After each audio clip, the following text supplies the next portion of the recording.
Born as the despised, illegitimate son of a royal bloodline. From the moment he could walk, Johan endured endless torment from his half-brothers, simply for being born with fragile meridians. That brutal reality hammered one absolute truth into his soul. The only person he could ever rely on was himself. After his soul crossed over, reincarnating into the pathetic vessel of a bastard prince, he made a life-changing vow.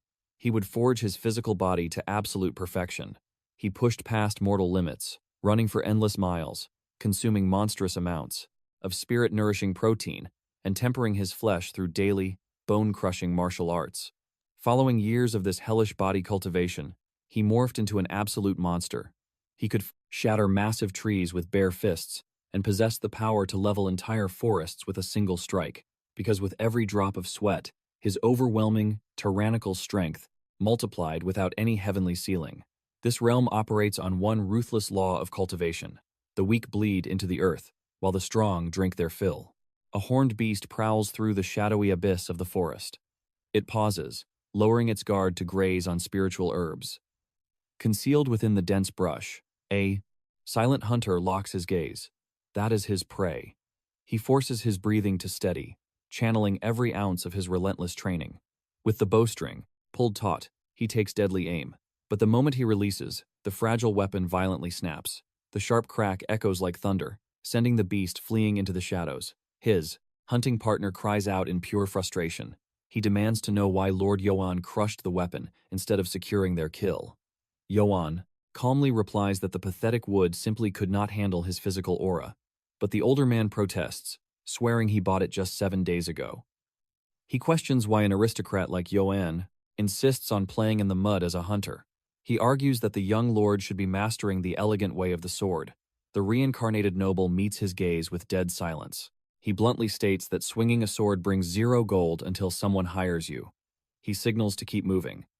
In this rotten, bloodthirsty era, he needs pure wealth to survive. His current name is Yoanites, but in his past life, he was known as Kim Yan. His soul was dragged into this savage dimension following a tragic accident. Despite waking up in a nobleman's bed, he sits at the absolute bottom of the family hierarchy. His chances of inheriting even a single copper coin are less than 0. Without warning, his companion throws out an arm. Lurking just ahead in the mist is a vicious wolf pack. The veteran hunter fires a warning shot directly at the lead beast. The pack immediately scatters into the underbrush. Johan observes the retreat with cold, calculating eyes. The grim reality of his new life is heavily grounded in a brutal, low-level medieval age. Steps later, they discover a gruesome mound of corpses. The young lord mutters that in this cursed land, even death offers no peace. His pale companion asks with trembling lips if these poor souls belong to their village. Johan admits the bodies are ruined beyond recognition. But one terrifying truth remains. The weak are nothing but stepping stones for the strong, and to escape the bottom of the food chain, he needs an empire of wealth. When he first opened his eyes in this realm, he prayed for a legendary status window or a divine cheat skill. But reality hit him like a physical blow. No such miracles existed. So, he completely shifted his destiny. His new absolute goal became overwhelming wealth. With enough gold, he could break his chains, flee this wretched territory, and forge his own path. He could rise as a grand merchant, or even a free landowner. As Johan visualizes his golden future, his partner frantically waves him over. He points a shaking finger at a mystical plant hidden in the roots, the elusive little demon's grass, a legendary spiritual herb renowned for its miraculous healing properties. Johan's eyes flash with pure greed as he instantly plucks the treasure. This single leaf could fetch a king's ransom. He carefully secures his prize. But then, his sharp gaze catches an abandoned satchel resting in the dirt. He assumes his partner dropped it, but the older man shakes his head in absolute denial. Johan's mind races. That is impossible.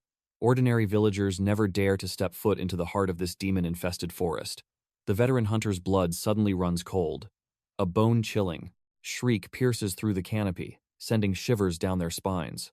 The chaotic crunch of leaves reveals someone sprinting for their very life.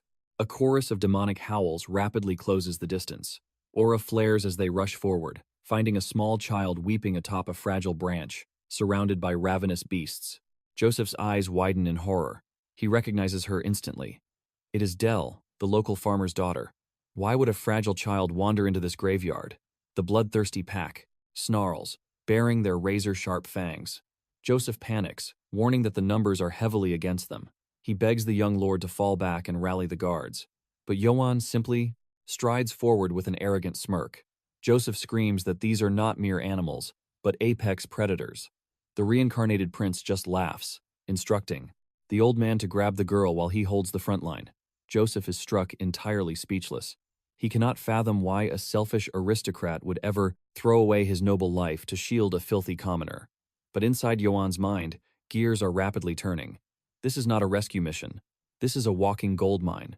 He curses himself for not mastering the way of the hunt sooner. His greedy eyes scan the battlefield. 10 prime targets. He rapidly calculates the sheer fortune waiting to be claimed if he strips every single magical pelt from their corpses. A wicked grin spreads across his face as he roars at his precious walking bank accounts to stand still. The veteran hunter watches in utter bewilderment. Johan unsheathes his blade with explosive force. Joseph internally panics, questioning the crude and totally unrefined martial stance his lord is displaying.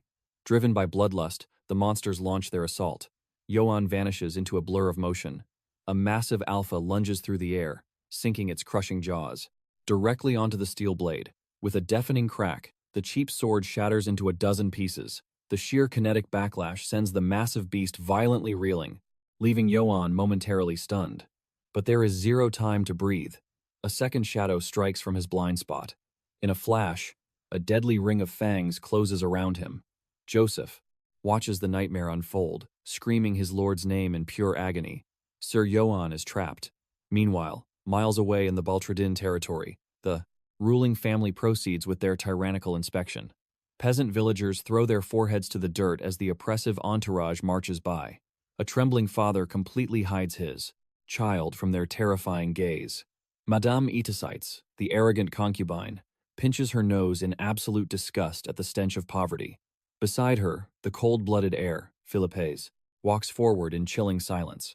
Lord Yoanites, the absolute ruler of this domain, aggressively curses the foul odor of the commoners.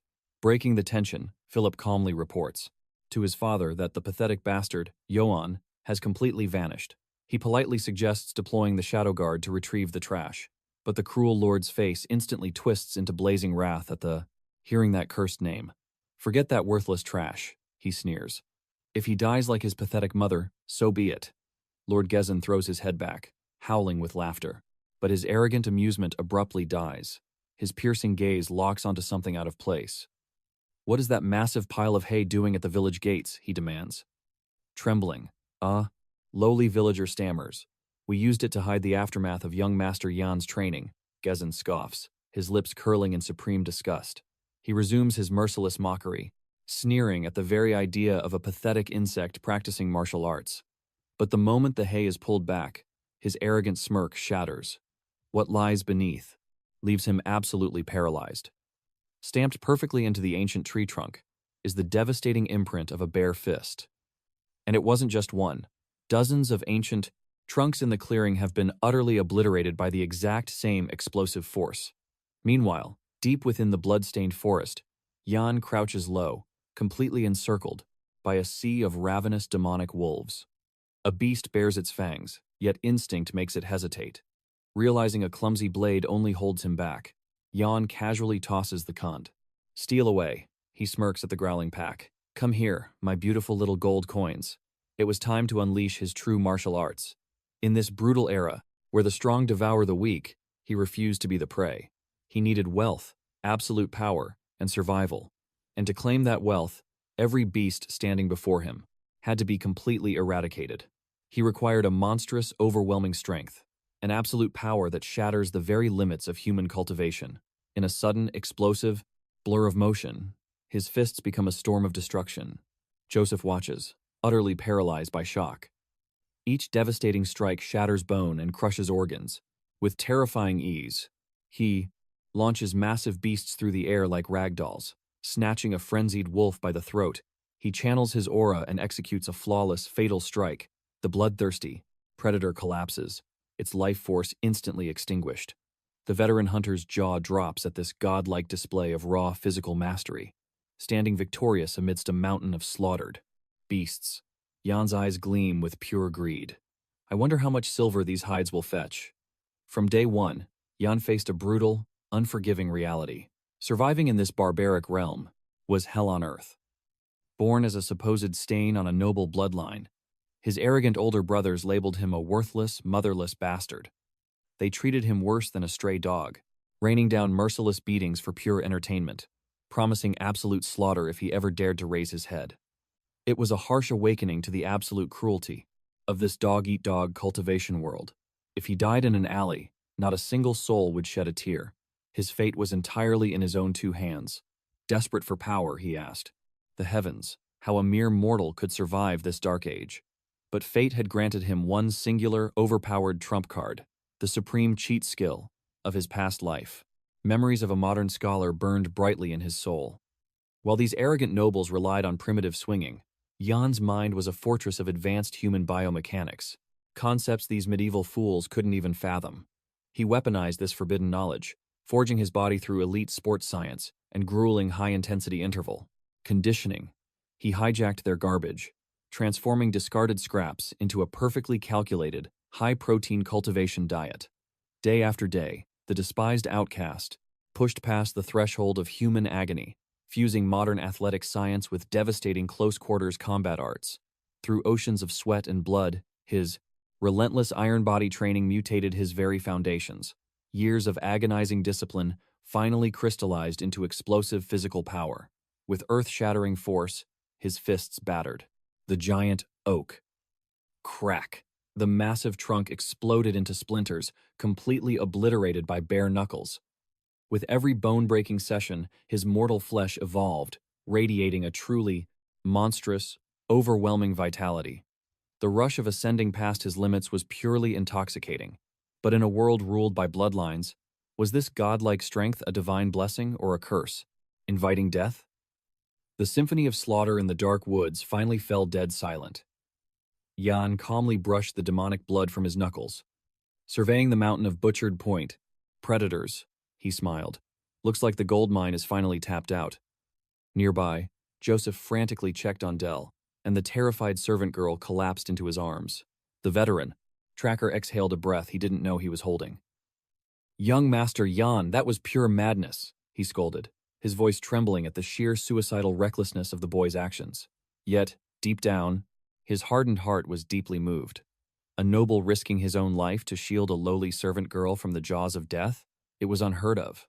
Jan, however, was entirely deaf to the praise. His eyes were calculating the exact market value of every single blood-stained pelt. "Huh? Did you say something, old man?" he mumbled, still lost in his financial fantasies. Joseph just shook his head in disbelief. Jan finally glanced at the shivering girl. "You in one piece?" he asked, tears streaming. She bowed in endless gratitude. But in a split second, the blood drained completely from her face. An oppressive, suffocating aura erupted from the shadows. The group spun around, their blood freezing solid as they faced. "A walking nightmare," Dell screamed, shielding her eyes from the sheer terror. Two glowing red orbs pierced through the abyss. A colossal demonic beast unleashed an earth-shaking snarl directly at Jan. "By the gods, it is an alpha beast," Joseph roared in pure despair. "Young master, you must flee. Run for your life." A mutant of that colossal scale could slaughter an entire fully armored battalion. But Jan didn't flinch. "Oh? Are you the big boss of this fluffy syndicate?" he asked casually. "My bad for exterminating your entire crew," he smirked. "But hey, Daddy needs a new pair of shoes and your pelts are paying for it." The Alpha's murderous killing intent skyrocketed. It looked at this arrogant human, not as a threat, but as a midnight snack.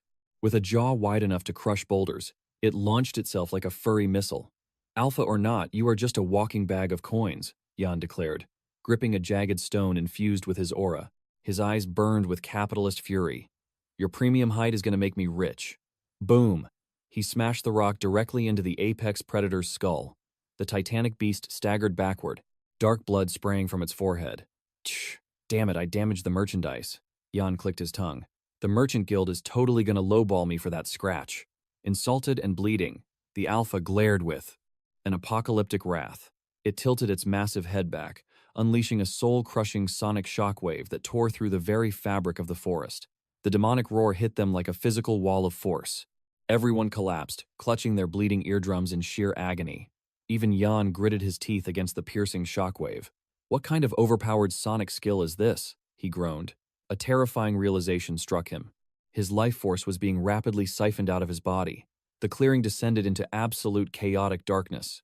His vision blurred completely, and his iron-forged legs finally gave out. Hitting the dirt, his consciousness faded into black. Sometime later, he gasped for air, bolting upright in a daze. His mind raced, desperately trying to piece the fractured memories together. Sweeping his gaze across the ruined battlefield, he fully expected to see the jaws of death waiting, but the colossal alpha beast had vanished into thin air. Scanning the debris, his eyes locked onto two unmoving figures.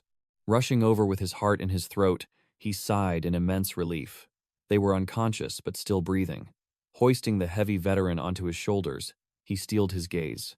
We need to get out of this hellhole. Right now. He had to move, and fast, before more beasts caught his scent. Slipping into the shadows, he left the bloody scene behind. Yet, as he walked, a bitter sigh escaped his lips. He had been forced to leave those precious wolf pelts behind, a total waste of good loot.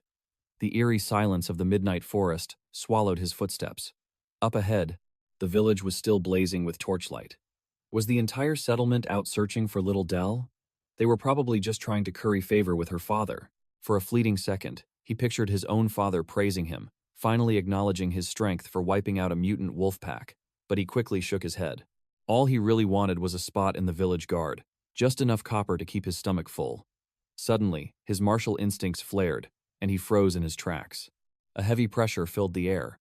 Torches pierced the pitch-black night, revealing a massive blockade.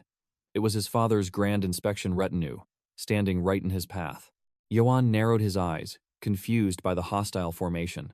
Suddenly, Philip's venomous voice shattered the silence, screaming Johan's name. His arrogant brother demanded to know why he dared to skip the patriarch's grand inspection. A chill ran down Johan's spine as the realization hit him. He had completely forgotten the clan gathering. The patriarch rode forward, his killing intent suffocating the air. He spat out curses, calling Johan a worthless bastard. Dismounting his armored beast, his heavy boots slammed into the earth with the weight of a mountain. Still carrying the unconscious Dell, Johan tried to explain his desperate rescue mission, but the patriarch's roaring voice ordered him to shut his mouth. He hoisted his massive battle axe, its heavy blade gleaming. He vowed to shatter Johan's skull for disrespecting the head of the house. Johan lowered his gaze, his fists trembling with suppressed emotion. Then, his eyes snapped upward, burning with defiance. He firmly declared that his absence was no insult. He had been risking his life to save a villager from the beast-infested woods. Suddenly, a panicked man broke through the ranks. Spotting the little girl, he fell to his knees. He wrapped his arms around Dell, sobbing uncontrollably. He cried out that he had searched the very ends of the earth for her, his voice breaking with sheer relief. The father clutched his precious daughter, offering endless prayers of thanks. Johan stood tall, explaining how she was cornered by demonic wolves and how he had bathed in blood to slaughter the entire pack. Facing the murmuring crowd, he proudly stated that while he missed the grand ceremony, he had upheld the true honor of their martial house. He bowed with perfect martial etiquette, promising to dedicate his sword to the clan's absolute protection. Riding high on his own confidence, Johan boldly requested the title of guard captain as a rightful reward. A small smirk tugged at his lips, entirely convinced his heroic tale had won over the crowd. But his father's face twisted into an ugly sneer. He spat at the ridiculous story, demanding to see the beast corpses as absolute proof. Johan stood his ground, swearing on his honor. He even revealed his clash with the legendary Great Black Wolf.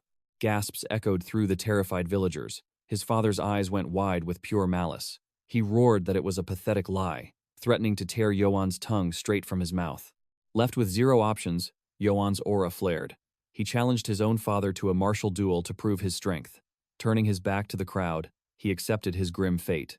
A demonic grin stretched across the patriarch's face.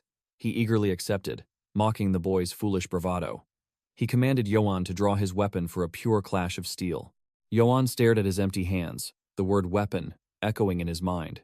A tragic realization crashed over him like a tidal wave. In all his years, his own father had deliberately refused to teach him the clan's sword arts. The makeshift arena was set, the tension suffocating. The patriarch barked his final order. for the boy to draw his blade. Johan silently revealed a shattered, useless hilt. Scoffing, his father ordered the golden child, Philip, to toss the trash a real sword. Philip swaggered over, whispering that Johan should drop to his knees and grovel for mercy. It was his only chance to survive. But Johan's eyes burned like cold stars. He refused to bend the knee to injustice.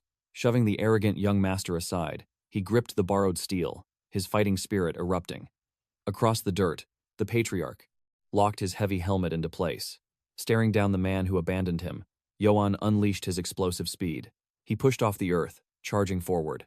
Like a raging beast, the patriarch's eyes widened in genuine shock.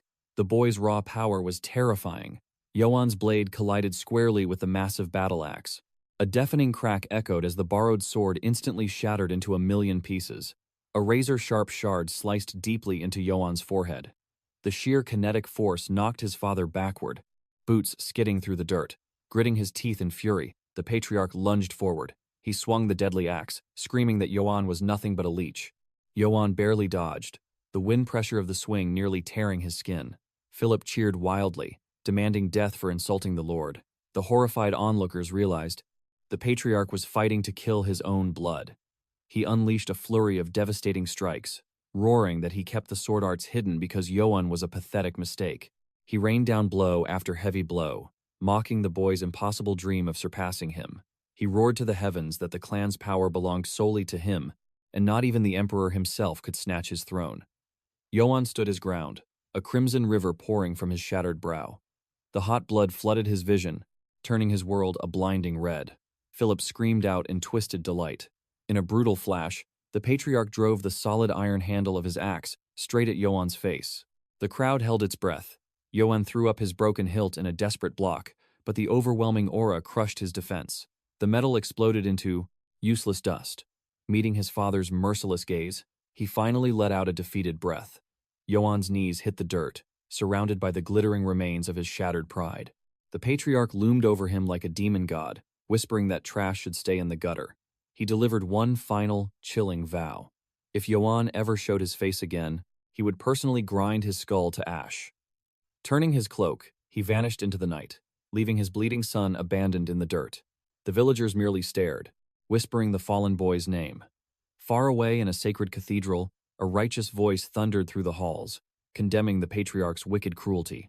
Leaning against the stone altar, Johan quietly told the man to save his breath, but the furious priest refused to bow, proudly wielding the absolute authority of the Holy Vatican. He paced the room, disgusted by how a father could slaughter his own flesh and blood.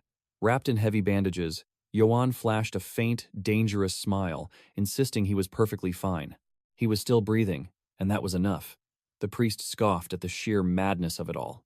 Looking toward the horizon, the battered young master steadied his grip.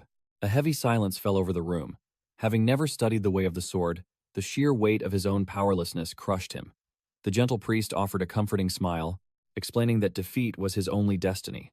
After all, Sergen was a seasoned warlord who had fully mastered the family's secret martial arts. Legend whispered that this monster of a man once slaughtered 300 soldiers single-handedly in a neighboring territory. Awe sparked in Johan's eyes, finally grasping the terrifying gap in their martial realms. He muttered that he genuinely believed he stood a chance, especially after surviving an encounter with a colossal, black wolf. The priest's blood ran cold. He whipped around, tightly gripping Johan's shoulders, his voice trembling as he demanded the truth. Did he really cross paths with that beast in the woods? Johan casually nodded, mentioning that Joseph and Del were witnesses too. Panic washed over the holy man's face, prompting Johan to ask why a mere beast sparked such terrifying fear. The priest hastily turned to his grand bookshelf, frantically yanking down an ancient, leather-bound tome. Slamming it open, he revealed a forbidden truth. Black wolves were a cursed taboo, a demonic omen of impending doom. The ancient scrolls warned that their presence guaranteed rivers of blood. Johan scoffed at the dusty superstition, though he jokingly wondered if the beast's dark aura had hexed his duel against his monstrous father. Taking a deep breath, the priest urged him to cast away his fears, calling them nothing but forgotten myths. Surely, the heavens would protect a righteous soul like his. He praised Johan's noble heart, calling him a warrior who always sacrificed for others. A bittersweet smile tugged at Johan's lips, highly doubting his own purity. Outside, The moon cast a haunting glow over the quiet estate. But far away, in the neighboring barony of Brits, a symphony of despair shattered the midnight silence. Agonizing screams and desperate pleas for mercy tore through the burning night air. A terrified mother clutched her child, weeping for a miracle that would never come. In a flash of cold steel, crimson painted the dark soil. A lifeless hand twitched before falling still. One armored mercenary sneered, wondering why the prey even bothered running. His comrade chuckled darkly, mocking their pathetic struggle against certain death. Another questioned their commander's ruthless order to slaughter and incinerate every living soul, before shrugging it off. After all, golden coins easily washed away any guilty conscience. Before the towering, blazing gates, two ominous figures stood in the ash. A shadowed assassin dropped to his knee before the fearsome knight Karamov, declaring the extermination complete. He presented the blood-stained signet ring of the fallen noble house. Karamov coldly muttered the disgraced family's name. She scoffed at their pathetic display of strength, disgusted that the Baron crumbled after just 2 strikes. Raising her blade, she proudly declared her title as the absolute sword of the Holy Empire, acting under the direct divine will of Her Imperial Majesty. As the royal executioner, she vowed to purge every single corrupt noble who dared defy the throne. To those who bowed to the empire, she promised endless showers of gold and glorious honor. With a flick of her blood-soaked sword, she commanded her legion to pillage and burn the rest to ash. The demonic army marched forward, declaring Johan's territory as their very next target. Meanwhile, inside a fractured dreamscape, 2 titanic figures clashed in a deadly dance. Steel sparked violently against armor, as a knight in full plate desperately blocked a lethal strike. His mysterious cloaked enemy parried with blinding speed. Their blades ground together in a savage deadlock.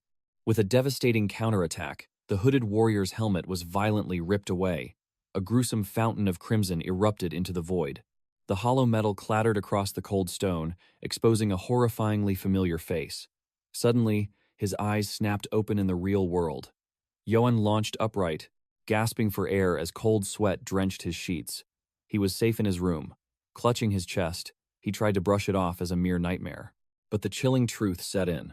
This haunting vision had plagued him for days, ever since he locked eyes with that cursed black wolf. The priest's grim warning echoed in his mind, an ancient harbinger of absolute ruin. Its very breath was said to invite slaughter and sow the seeds of death. He remembered how the holy men branded it as the ultimate shadow of the Reaper.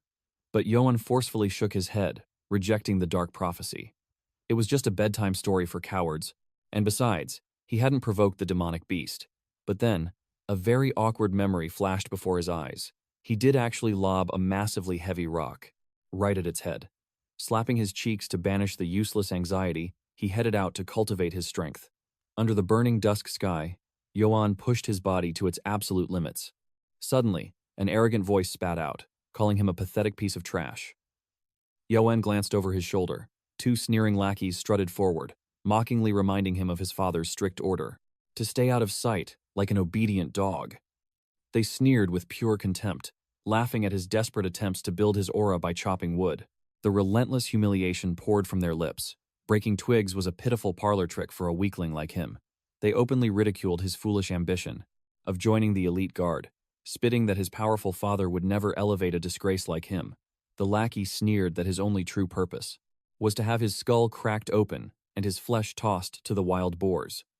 In a blinding flash of motion, Johan's fist unleashed a devastating shockwave, completely obliterating the massive wooden pillar into a cloud of sawdust. The 2 bullies froze in pure terror, their jaws dropping to the dirt. Johan slowly dusted off his knuckles, shifting his piercing gaze from the shattered stump right back to their trembling faces. A dark, intimidating aura rolled off him as he dared them to step closer and repeat their insults. Panicking, they scrambled away like frightened rats, screaming that the master would hear about this insolence. Johan watched the cowards flee, clicking his tongue at those pathetic fools, who clearly had a death wish. Brushing off the encounter, he immediately resumed his brutal training regime. But a calm, composed voice suddenly echoed from the shadows, coldly confirming that those fools were actually right. Philip stepped into the fading light, delivering the harsh truth that their father had absolutely zero intention of giving Johan any power or position within the family. Johan let out a dry chuckle, casually admitting he already knew the score. Honestly, surviving this long without being secretly assassinated was already a miracle in itself. Philip's eyes narrowed, asking if the reality stung his pride. But Johan's eyes burned with newfound resolve. He simply smirked, stating he would just forge his own path to power, just trying to survive. But then, Philip drops a devastating truth. Their own father is terrified of his power. Johan freezes, his fist stopping dead in midair. The young warrior slowly turns to face his older brother. Philip's voice is cold as he explains. Johan's overwhelming aura is a direct threat to the Lord. Their father desires nothing but obedient dogs, puppets like Philip. But Johan's martial spirit refuses to bow to anyone's rules. Philip's eyes narrow as he delivers the final blow. The old man is convinced that Johan's monstrous talent will one day devour his empire, just as he viciously usurped the throne from their grandfather years ago. A dark smirk plays on Johan's lips. What absolute nonsense. Without missing a beat, Philip gestures to a trembling servant. The man rushes forward and nervously unties a massive, heavy sack. Johan's eyes lock onto the hidden treasure. What kind of game is this? Revealed inside are a heavy battle surcoat, a gleaming longsword, and a pristine breastplate. Philip stands tall, declaring his superiority. He is no cowardly patriarch. He isn't blind, enough to throw away a weapon of such terrifying caliber. Johan remains completely silent, his gaze piercing. Philip then lays out his grand design. Once he ascends to Lord, Johan will command the entire royal guard. He coldly advises his brother to cultivate his strength and lay low. But Johan's blood boils as he snaps back. That trouble always manages to find him. The two men fade into the distance, leaving the young master completely alone on the windswept hill. His gaze drops to the cold steel of the breastplate. A chill runs down his spine.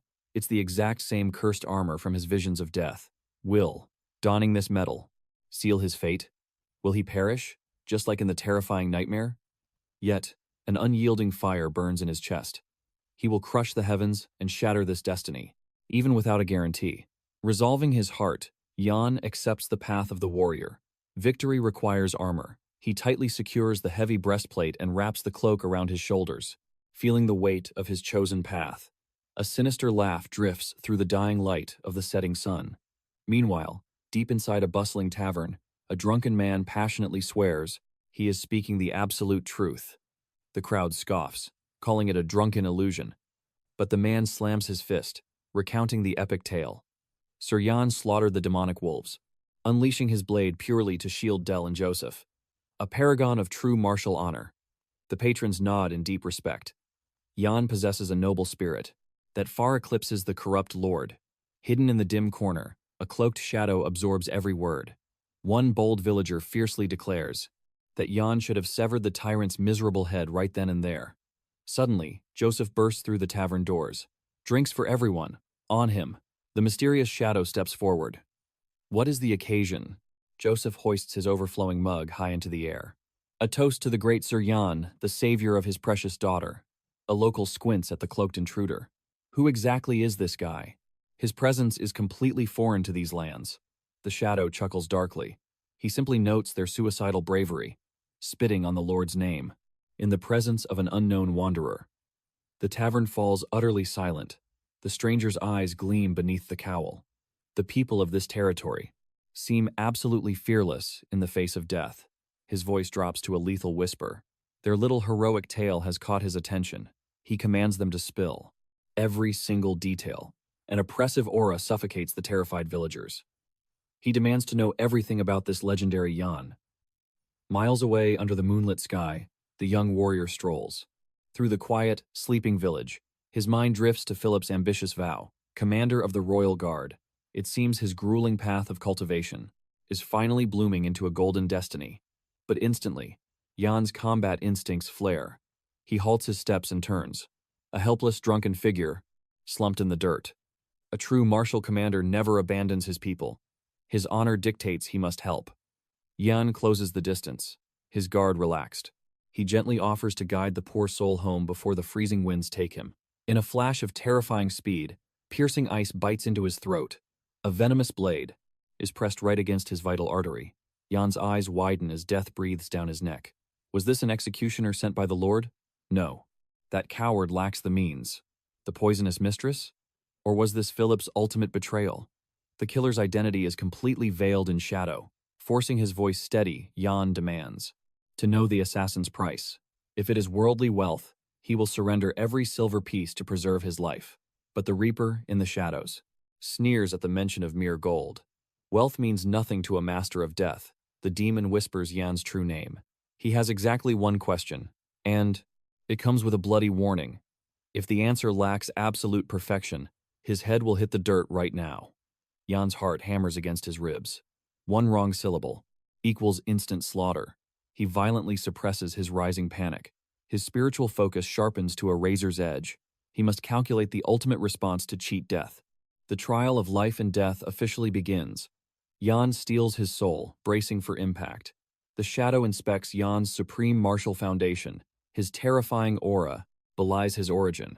Are you truly the blood of Gassen? The bizarre question strikes Yan like a physical blow.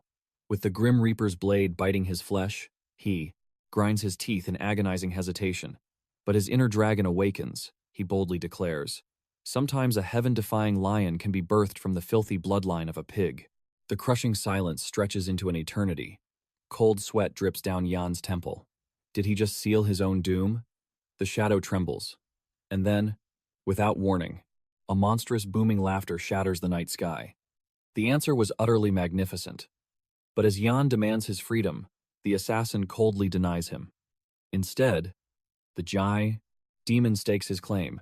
Your very life now belongs exclusively to me. Yan's mind reels from the absolute arrogance. Little does he know, he is facing Kagal, the absolute pinnacle of the Empire's underworld, the Grandmaster of Poison from the dreaded Nasos Guild. His lethal martial arts were forged in a river of endless blood, a legend feared across the realm as the Poison Serpent. Yet, this immortal demon faced a crisis, a master without an heir, to inherit his heaven-slaying techniques. He had scoured the mortal realm, finding nothing but useless trash lacking the true killing intent. Only a rare few possessed a spark of talent, but their bodies shattered during the demonic trials. One arrogant prodigy even rejected the dark path, choosing the honorable embrace of death, rather than walk the way of shadows. Kagal happily severed his noble head. Over 30 brilliant heirs from legendary houses had fallen to his blade. Consumed by impatience, the serpent sought the forbidden counsel of the Empire's witch. A haunting voice echoed from the abyss. Welcome, Poison Serpent, the Grim Reaper who bestows the ultimate mercy of eternal sleep.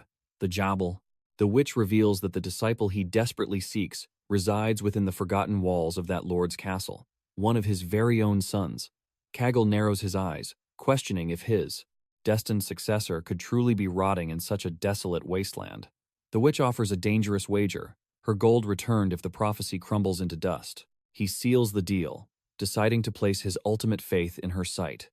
Kagal wanted to believe.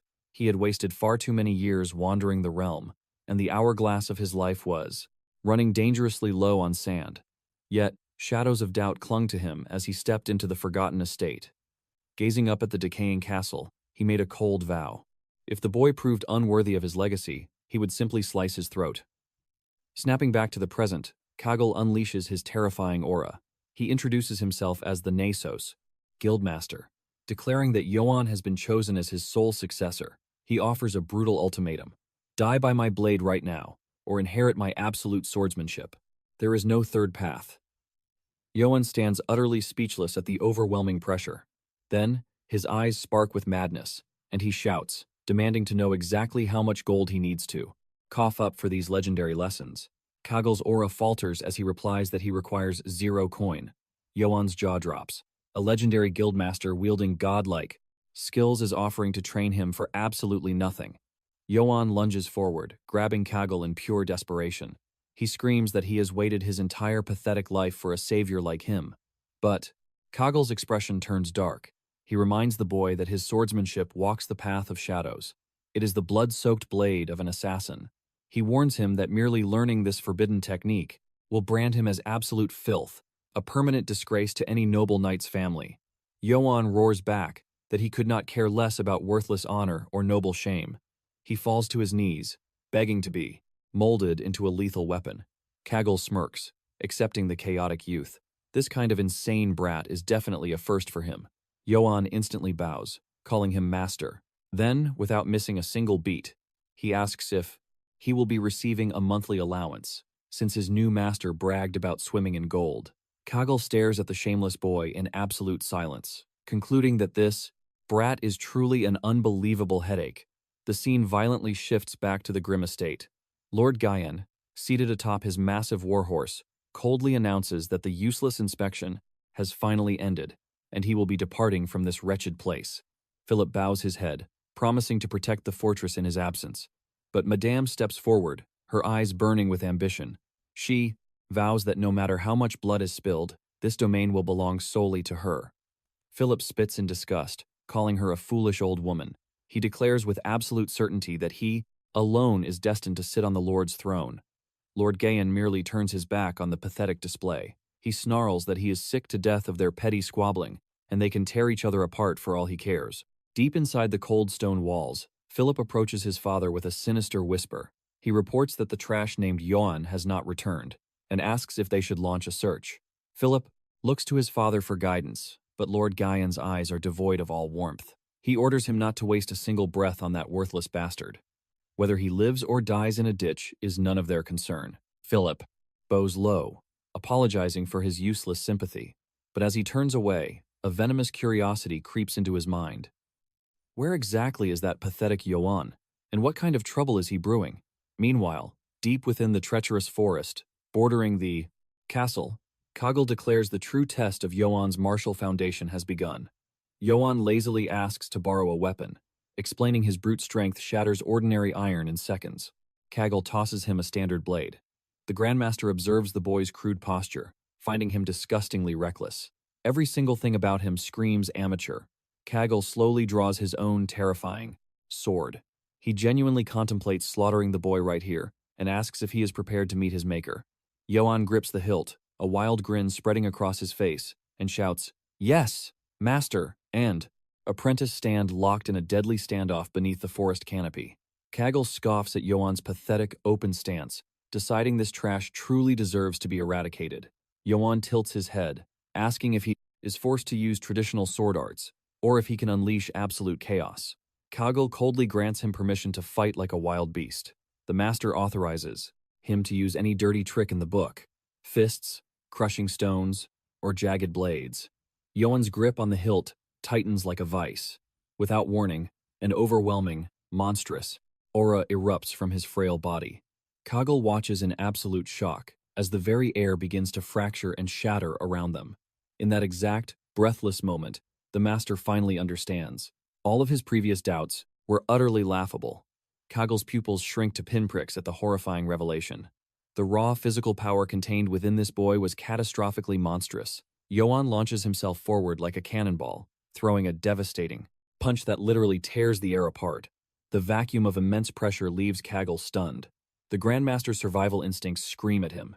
If that single fist connects, his lungs and muscles will be ground into fine powder. This is not a human standing before him. It is a primal, bloodthirsty lion.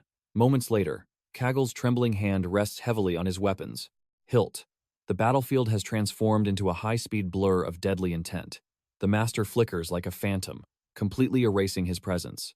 Johan frantically tracks the ghostly movements, his mind racing, as he tries to predict the lethal strike. Will it descend from the heavens, or sweep from the shadows below? Suddenly, a brutal impact. The master's blade smashes directly into Johan's face. He is launched backward by the sheer kinetic force, crashing violently into the dirt. Kaggle smoothly glides back a few paces, his piercing eyes locked on the fallen boy. He coldly states that he deliberately struck with the flat, blunt side of his blade. Yet miraculously, the boy's consciousness did not instantly shatter. He calls this level of physical durability completely absurd. The legendary assassin openly admits that if this monster had been born during the chaotic era 1,000 years ago, he would have been worshipped as a god-tier hero. Johan flashes a bloody grin and thanks him for the praise, but Kaggle immediately crushes his pride, stating, there is a fatal, catastrophic weakness in his martial arts. If he continues fighting like this, a gruesome death is 100% guaranteed. Sprawled in the dirt, Johan spits out a mouthful of blood and demands to know what the hell he means by that. The Grandmaster's gaze turns piercing, He explains that Yohan has absolutely zero control over his overwhelming explosive force, and that unrefined, savage power will eventually tear his own body apart. Yohan arrogantly snaps back. It is not, like he is stupid enough to attack himself. Kogel ignores the brat's ignorance and shifts into his next killing stance. He issues a deadly challenge. If you are truly so confident in your invincible brute force, come at me again. He lays down a wager. If Yohan can manage to snap the master's blade instead of completely destroying his own, he will reward him with a mountain of pure gold. The gold-obsessed youth explodes forward like lightning, screaming at the old man to prepare his wallet and keep his promise. Gathering every drop of explosive energy in his muscles, he delivers a world-shattering downward cleave. The two supreme forces collide in a devastating shockwave. But in an instant, Yohan's inferior weapon completely vaporizes into 1,000 jagged metal shards. The terrifying recoil of his own monstrous strike blasts him backward. Yohan freezes midair as a horrifying realization strikes his mind. This absolute defeat is the exact same sensation he felt when crushed by his tyrant of a father. Kagel lowers his perfect blade and asks if the foolish boy finally understands. He did not lose to superior technique. He was utterly defeated by his own rebounding strength. The master delivers his final, chilling warning. Master the flow of your overwhelming power, or die a pathetic death. Yohan slowly pulls a razor-sharp shard of his destroyed sword from his torn clothes. He glares at his master, asking if he aimed the deadly shrapnel there intentionally. But the fire of realization burns in his eyes. He firmly declares that he finally grasps the concept. He will learn to dominate his monstrous strength to survive this hellish ordeal, because he is destined to become the supreme captain of the domain's royal guard. His master smirks, beginning to explain the first step of true martial awakening, to perfectly seal away one's spiritual pressure. Watch closely. Master Kagel steps forward, channeling his profound aura straight into the wooden sheath. In a flash, the blunt scabbard slices through solid steel armor, like a hot knife through butter. Yohan stares in absolute disbelief. A mere sheath did that? Kagel smirks. Did you see that? With absolute mastery over your aura, you can sever the very heavens without a blade. He looks at his disciple. Once you grasp this stage of cultivation, your potential will be truly terrifying. Yohan drinks in every word of this martial wisdom. Suddenly, his master's tone shifts. Hellish training begins now. Kagel warns him that one wrong move will shatter his meridians and lead to certain death. Are you prepared to face the abyss? Yohan flashes a fearless grin. Bring it on. Time flows. The towering spires of House Eitz loom in the distance. Yohan strolls through the bustling streets. Hours later, he emerges completely battered and bruised. He sighs, realizing he is finally grasping how to suppress his overflowing aura. But a lingering question remains. When will he learn true, heaven-defying sword arts? Suddenly, heavy footsteps echo nearby. He turns sharply. A squad of heavily armored soldiers marches forward. Wait, are those high elves? Before Yohan can even speak, a guard barks a ruthless command. Mortal, scram from this restricted zone immediately. Yohan narrows his eyes. And who gave you the authority to bark orders here? The elven warrior sneers in absolute disgust. Ignorant fool, we are the legendary wolves of Akitan, the Holy Empire's most elite mercenary vanguard. Hearing the word mercenary, Yohan's eyes instantly light up with pure greed. How much does a job like that pay? The arrogant elves boast proudly. 2 solid gold coins.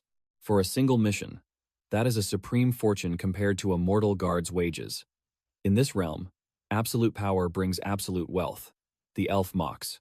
Yohan nods in complete agreement. He has never even touched a gold coin before. Maybe the mercenary path is his true calling, but right in the middle of his daydream, a colossal shadow swallows him whole. A monstrous knight clad in pitch-black armor halts right behind him. An apocalyptic wave of spiritual pressure crushes down. Every instinct screams danger.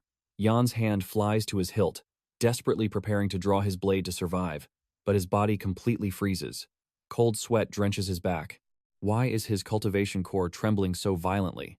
The elven guard instantly draws his own weapon. Insolent rat, you dare show hostility. Before the great Lord Karamov? But the towering behemoth simply raises one gauntleted hand. Stand down. Looking down from his massive warhorse, the terrifying knight demands his name. Yohan's throat feels dry. Surrounded by a forest of hostile blades, he slowly forces the words out. I am Yohan, of the noble house Ites. The behemoth reaches for his iron visage. As the helmet comes off, the legendary Karamov is fully revealed, an elite Imperial Guard knight of the highest order. Yan's heart hammers against his ribs, that involuntary movement to his sword.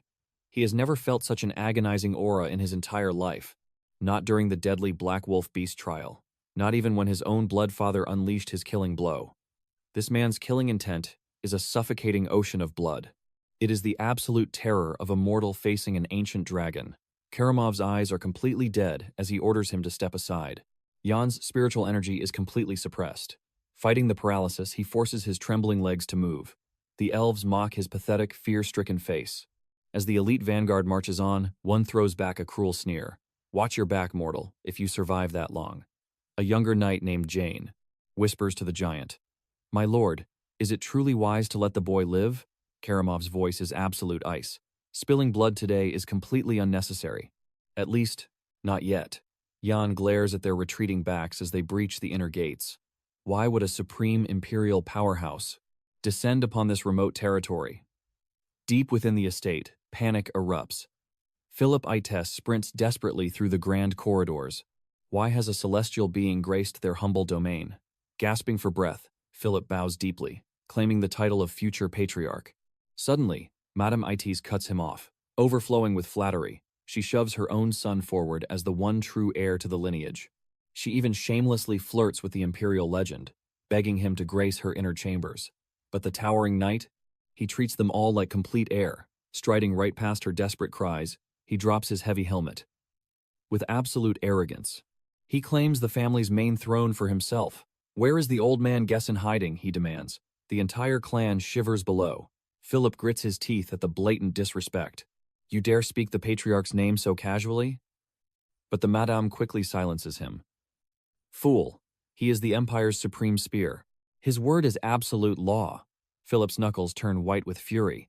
That venomous woman is using this crisis to secure the Lord's seat for her bloodline. Boom!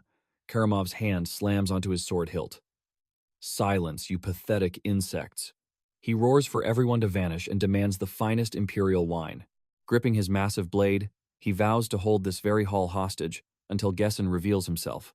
Later that night, under the pale moonlight, Yan pushes his physical limits, parrying strike after strike, but his mind is completely fractured by the memory of Karamov's terrifying aura. "Focus, boy," his master roars, unleashing a deadly barrage of hidden throwing knives. Yan deflects them with frantic sword forms, but a single blade nicks his throat. A drop of blood falls. If that steel carried poison, your cultivation journey would be over. Why is your spirit in such turmoil? Yan grips his hilt tightly.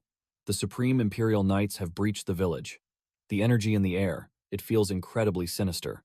This is sovereign IT's territory. No outsider should possess the authority to seal our ancient gates. Master Kagal sighs heavily. And what will a mere novice do? Rebel against the heavens? He explains the terrifying truth of Karamov's existence. The Emperor's personal executioner. The absolute strongest mortal realm warrior on the continent, clad in a set of mythical heaven-grade armor. Yan swallows hard. "Master, is his power greater than yours?" A heavy, suffocating silence fills the training ground. Finally, the old master speaks the harsh truth. "If I crossed blades with that monster, I would burn my life force to flee without looking back." Suddenly, Kagal's eyes widen, demanding absolute silence. Kagal barks that the boy is a complete fool. He needs to learn his place in the martial world. He cannot even control his own overflowing raw strength. Johan simply closes his eyes, centering his breath. Grasping his hilt tightly, he steps forward.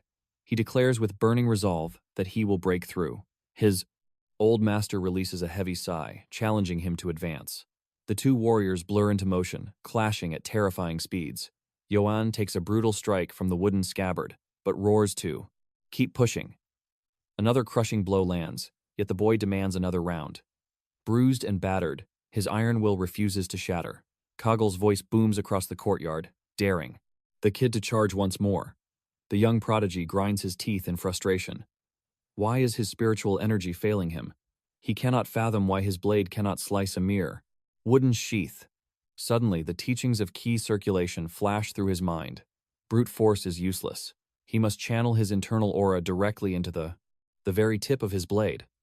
Mid-swing, the chaotic energy within Yoan begins to harmonize. The true meaning of aura control finally clicks into place. Kagel's eyes widen as the heavy swoosh of the sword transforms into a deadly, razor-sharp whistle. Yoan's blade collides fiercely against his master's. Defensive stance in an earth-shattering clash. An epiphany strikes the boy like lightning. If he merges his martial foundations with this newly awakened precision, he can shatter the heavens. Kagel's assassin instincts scream that the next strike will be lethal. The young cultivator lunges forward with a blindingly fast, flawless technique. His steel parts the very air, effortlessly slicing clean through the tip of Kagel's scabbard. Yoan erupts into pure, unbridled joy over his breakthrough. He raises his fist, shouting that he finally grasped the realm of control. He laughs, calling the legendary technique simple. Kagel stares in utter shock, trying to convince himself it was just blind luck. The veteran assassin calls the boy's name, his tone completely shifted. Yoan stands at attention. Slowly, Kagel unsheathes his actual lethal blade. He warns the boy that the training weights are off. Yoan fearlessly explodes forward with maximum aura. The sheer shockwave of their collision blasts the Grandmaster backward into the dirt. Yoan leaps into the air, celebrating his triumphant power surge. Kagel sits in the dust, questioning what kind of monstrous existence this child truly is. Absolute awe washes over him. Yoan just executed the guild's forbidden art, the Serpent's Tongue. He was only instructed on basic aura flow, yet the boy devoured the hidden technique instantly, just from a single glance on their very first day. And terrifyingly, this rookie is already wielding it with greater mastery than the Grandmaster himself. Kagel falls into a stunned, breathless silence. Decades of blood-soaked experience whisper a chilling truth into his mind. Barring intervention from the heavens, this boy has already surpassed him. Kagel, the feared ruler of the Empire's deadliest shadow guild, Nasos Poison, can only mutter in disbelief. He chuckles at the sheer absurdity of this peerless genius, while the youth dances around, drunk on his own, leveling up. As the moon reaches its peak, Kagel makes a heavy declaration. His tutelage ends here. He departs at first light. Yoan panics, questioning this sudden farewell. But the old assassin shakes his head, stating the boy's foundation is fully forged. He finally swallows his pride. In less than 7 days, this monster has eclipsed his lifetime of martial arts. Kagel smiles, honored that his ultimate legacy will survive through this prodigy. He simply tells the boy to carve his own destiny into the world. He praises Yoan's relentless, bone-breaking dedication. Basking in the warmth of the campfire, the disciple asks the true reason for this abrupt departure. The old man chuckles, claiming the wind just calls to him. Suddenly, Yoan shifts the topic to the mysterious black wolf. Kagel's face darkens, confirming it is an omen of absolute doom. Yoan confesses he crossed paths with the shadow beast. He speaks of a nightmare where his own head rolled in the dirt, assuming his master was his fated executioner. Kagel smirks, noting that if he had truly struck to kill, the omen would have been fulfilled. But the heavens are fickle. Calamity rarely holds a predictable shape. The veteran prepares to pass down his final pearls of worldly wisdom. First, the boy must seek a divine armament capable of containing his monstrous aura. Only an artifact forged from Dana steel can endure his destructive key. Dana steel is a mythical ore, dripping with ancient spiritual energy. Its forging secrets were erased by the passage of eras. It slumbers exclusively deep within deadly ancestral ruins. This makes blades born of this metal staggeringly priceless. Yoan scoffs, asking why tease a weapon that requires a kingdom's treasury to buy. Kagel smirks, stating a true martial artist must know how to spot heaven-defying treasures. But then, Kagel's aura turns dead cold. If the boy ever spots a warrior wielding Dana steel, even from a mountain away, he must flee for his life. Never look back. He issues a grim warning.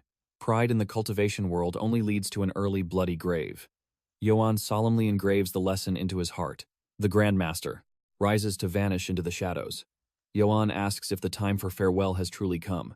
Kagel's parting words echo. Never clash with a titan you cannot crush. And, if forced into a corner, unleash every dirty, ruthless trick to slaughter your enemy first. He promises that if his disciple walks this bloody path, he might just cheat death. And as a final, heartfelt command, he orders the boy to survive at all costs. Johan silently watches his master dissolve into the pitch-black forest. The ironclad rules of survival burn in his mind. Flee if outmatched, slaughter if threatened, and above all, never let the reaper win. The young cultivator vows to honor that bloody creed. Meanwhile, miles away within, the opulent castle walls, Madame Ites purrs, asking if the spiritual wine satisfies Lord Karamov. His eyes narrow in disgust, growling that the swill tastes like a diseased beast's urine. He barks an order to banish the vile liquid from his sight. With a flick of her wrist, she shatters the crystal bottle using her bladed fan. She sighs, lamenting the wasted gold on a brew he found so pathetic. The cunning madam whispers that a truly heavenly nectar awaits in Lord Gazen's private chambers. Her voice drips with temptation as she suggests he relocate to a far more intimate setting, noting the heavy toll of his long journey. She leans in closer, promising that Lord Gazen's sanctuary offers comforts beyond imagination. She guarantees he will experience absolute paradise. Her hand trails lightly, hinting at a night of wicked, unforgettable pleasure between them. Karamov's face turns freezing cold as he orders the woman to vanish. But Madame Ites recklessly pushes her luck, whispering that the Lord will be delayed, leaving them a window for sin. Karamov's aura instantly twists into something demonic. He snarls that his patience has completely evaporated, and he will make his own bloody entertainment. A bone-chilling shriek shatters the silence of the manor. Karamov casually lifts the madam by her fragile throat, his eyes blazing with killing intent as he welcomes her to a sick game called Massacre. Trembling outside, young Philip peers through the cracked door, his soul nearly leaving his body at the nightmare unfolding within. The journey back comes to a sudden halt. Standing at the crest of the hill, Johan feels his blood run cold. A horrifying sight unfolds before his eyes. His ancestral village and the grand castle are engulfed in a roaring inferno. What could have unleashed such destruction? Meanwhile, Duke Yoanites gallops fiercely alongside his loyal cavalry, his eyes locked onto the black smoke, choking the skies above his domain. His lieutenant shouts a desperate warning. The blaze is unnatural. They must ride back immediately. Whipping their steeds into a frenzy, they tear across the landscape like a tempest. But as the Duke breaches the iron gates of his manor, the Imperial Guards simply sneer. They mock his sluggish pace, shoving the noble lord inward like a common criminal. They deliver a chilling message. Sir Karamov's patience has worn utterly thin. The Duke freezes at the nightmare waiting in the courtyard. A sea of crimson stains the cobblestones. The butchered bodies of his trusted retainers and innocent servants lie scattered like discarded dolls, their eyes hollow and lifeless. Slowly, his gaze rises from the slaughter to a towering shadow. A man encased in heavy, blood-spattered armor steps forward. Sir Karamov flashes a sinister grin, mocking the Duke's delayed return. Fury boils within the Duke's veins. His grip tightens around the haft of his battle-axe. Without hesitation, he unsheathes his heavy weapon. He roars at the Imperial dog, demanding an answer for this merciless slaughter. But Karamov simply sneers. He declares the Duke guilty of high treason, and of plotting to assassinate the Emperor himself. By royal decree, the entire House of Ite will be scrubbed from the mortal realm. The Duke bellows in pure rage, calling out their blatant lies. This isn't justice, it is a bloodthirsty purge. Spiritual energy flares around his axe as he charges forward, vowing to drag this tyrant to hell. He refuses to let them trample his honor. Yet, Sir Karamov doesn't even flinch. He raises a hand, signaling the war horns to blare their deafening cry. The command is absolute. Seize the family's ancient seal, and slaughter every living soul within the borders. A trumpeter breathes deep, sounding the grim note of total annihilation. The decree is set. Erase this territory from the map completely. The Imperial army charges forward with a blood-curdling war cry. Meanwhile, in the heart of the blazing village, a ruthless soldier corners a bleeding civilian. The broken man drops to his knees, spitting curses at the Imperial monster. The armored thug simply laughs, demanding to know where the traitor's spawn is hiding. With zero patience, he raises his blade to send the commoner to the afterlife. But just as the death blow falls, a flash of steel intercepts the strike. Johan appears like a phantom. His aura bursts forth as his blade slices effortlessly through the attacker's armor. The terrified villager watches the crimson mist spray into the air. Trembling, he looks up into the eyes of his savior, Lord Johan. Gripping the man's arm, Johan pulls him up and demands answers. Tears stream down the man's face as he stammers out the truth. Imperial forces are butchering everyone in sight. Emerging from the smoke, Father Valberg delivers a crushing blow. He reveals that Duke Yoanites might have already fallen in battle. The horrific weight of his father's potential death crashes over Johan. The priest's voice shakes as he adds, "They are razing the land to ash to leave 0 survivors." A chilling realization hits the young master. He has to breach the castle walls immediately, but before he can move, a faint, trembling whimper pierces the roar of the flames. Ignoring the priest's frantic warnings, Johan strides toward the wreckage. Among the ashes, he spots little Dell, collapsed in the dust. His voice softens, calling out her name. He reaches out, promising that the nightmare is over, but his martial instincts suddenly scream in warning. A suffocating aura of death fills the air. Shaking uncontrollably, the little girl points a tiny finger behind him. Her father. Johan turns slowly, the dread sinking deep into his bones. The man who always wore a warm smile, the fierce protector of his child, lies butchered in the dirt. Johan's gaze sweeps across the massacre around him. Dozens of his people are piled like refuse. The cheerful family that baked his bread, the sturdy men who shared ale and laughter with him, all violently erased from the world. A tempest of killing intent erupts within his heart. He grinds his teeth as the little girl clutches his bloody cloak. Masking his fury, he gently commands Dell to run to the priest and never look back. With a tearful nod, she obeys. Johan immediately pivots, marching straight into the heart of the inferno. The desperate priest screams, demanding to know his plan. Shielding the orphan, Valberg begs the young lord to abandon this suicide mission, to run and survive. But Johan's footsteps freeze, as a gruesome silhouette catches his eye. High above the flames, mounted upon an imperial war banner, sits a severed head. The world stops spinning. It is his father, the mighty Duke Yoanites, reduced to a grisly trophy. A crude wooden plank swings beneath it, branding the honorable warrior a treacherous dog. It declares a brutal ultimatum. Whoever dares to retrieve this corpse will share his agonizing fate, sealed by the bloody hand of Karamov. From the shadows, an armored sentry spots the paralyzed youth. A wicked sneer crosses the guard's face. "Look here, the traitor's little pup," he laughs, mocking the young master's foolish return. Did he crawl all the way back just to die? In the blink of an eye, Johan's blade leaves its sheath. A crescent wave of sheer martial energy severs the thick wooden pole. The imperial standard crashes into the blood-soaked mud, and Johan steps right over it. Panic strikes the arrogant guard. He screams for reinforcements, ordering them to butcher the boy. Johan's eyes are dead, devoid of all humanity. He becomes a tempest of steel.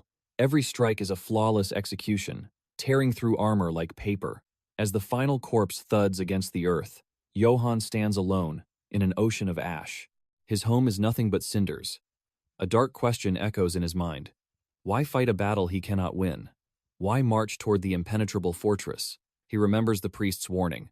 Run, preserve his life, cultivate his power in the shadows, and survive. Storming the castle to face Karamov's elite Aura Knights is pure suicide. It is throwing away his life for empty pride. But then, a ragged gasp breaks his train of thought.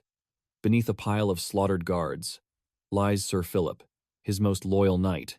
Coughing up blood, the dying warrior forces a smile. "Young master, you survived." But his smile quickly turns to absolute terror. "Flee. Their martial power is too vast. You will perish." With trembling, blood-stained hands, Philip unclasps his heavy iron helm. He gasps that he meant to bestow this artifact upon Johan's ascension, taking the cold steel into his hands. Johan feels the weight of 100 generations. He bites down until his gums bleed. A profound memory of his martial arts master echoes in his soul. To walk the path of the sword, you must perceive the chasm between heavens and earth. If the enemy's aura overwhelms yours, swallow your pride and flee. He knows the beast waiting in the throne room is a legendary imperial knight. The gap in their cultivation is absolute, yet his blood boils with an unyielding mandate. His master's final lesson surfaces, but if the blade must be drawn, strike only to annihilate. Johan secures the heavy helm over his face. His voice resonates from the steel, cold as the grave. "My cultivation of patience ends today." He rises like a demon crawling from the abyss. Stepping through the shattered castle gates, he prepares to massacre them all. The imperial soldiers tremble in absolute disbelief. How did a single boy breach their mighty defenses? Where are the elite guards? Johan's fists clench with pure, suffocating, killing intent. He roars a single name across the bloodstained courtyard. "Karamov!" He marches through the terrified ranks, demanding the Imperial dog show his face. His heavy steps crack the stone beneath his feet. Clad in battle-worn armor, he stands like a god of war. Fresh crimson drips rhythmically from his drawn blade. Finally, the arrogant Sir Karamov emerges from the shadows. He mocks the boy, amazed that the fugitive son somehow survived the slaughter. He recognizes him instantly as Yoanites, the same wretched figure who stood trembling at the castle gates earlier. But Johan did not come for pleasantries. He cuts the villain off, declaring he is simply a man consumed by an absolute, blazing fury. Karamov sneers with disdain. He tells the boy he should have fled to the ends of the earth, mocking him for eagerly throwing his worthless life away. Embracing the bloodlust, Karamov draws his massive weapon. He dares the boy to step forward and meet his inevitable, gruesome doom. Johan's eyes turn deadly cold. That was exactly what he came to do. He explodes forward like a cannonball. Steel sings a deadly song as their blades violently collide. Sparks rain down around them like a blazing inferno. The immense pressure of their auras clashes violently. Johan feints a devastating horizontal slash. But Karamov is a monster of pure physical strength. He forces the blade away, their weapons shrieking against each other. With an overwhelming surge of chi, he disarms the boy in one brutal strike. Johan's weapon spins wildly into the night sky. He leaps back, narrowly avoiding a fatal blow. Landing gracefully, he assumes a new martial stance. Karamov grins like a demon. Oh, this is getting highly entertaining. Suddenly, Johan's shattered weapons fracture into a dozen pieces. The metallic shards float around him, suspended by his raw spiritual energy.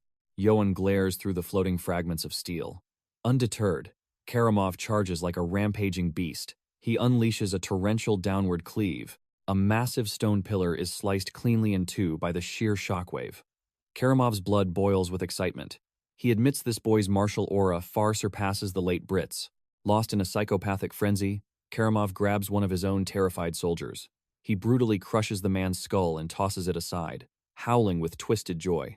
Dance for me, you filthy bastard. Entertain me with your life. Johan intercepts the next earth-shattering blow, but this time, the sheer force of his inner energy cracks Karamov's legendary armor. Seizing the microscopic opening, Johan's blade bites fiercely into the knight's flesh. Shocked, the giant stumbles back from the sudden pain.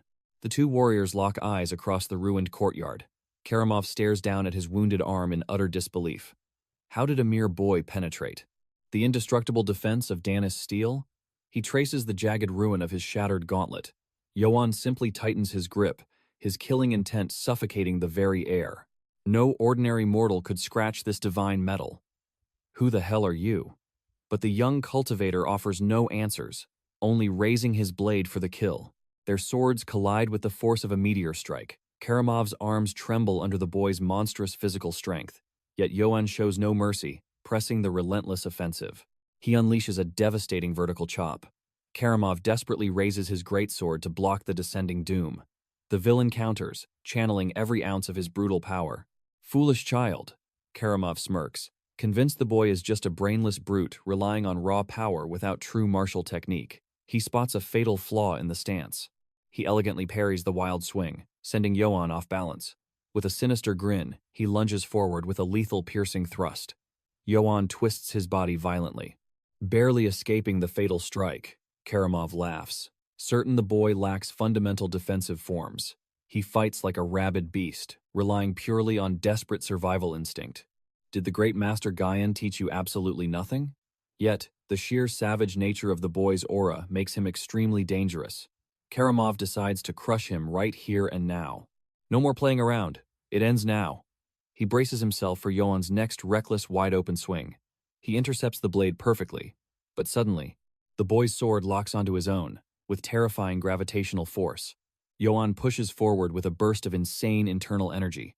Karamov grunts, barely deflecting the lethal momentum. Johan's eyes flash with absolute murder. He dares the knight to strike, swearing his severed head will roll tonight. But right then, Karamov senses a chilling anomaly. A terrifying shift in the boy's martial flow. Johan fearlessly grabs the razor-sharp edge of Karamov's blade with his bare hands. A spectral aura of a massive serpent erupts, coiling fiercely around his striking arm. Bam!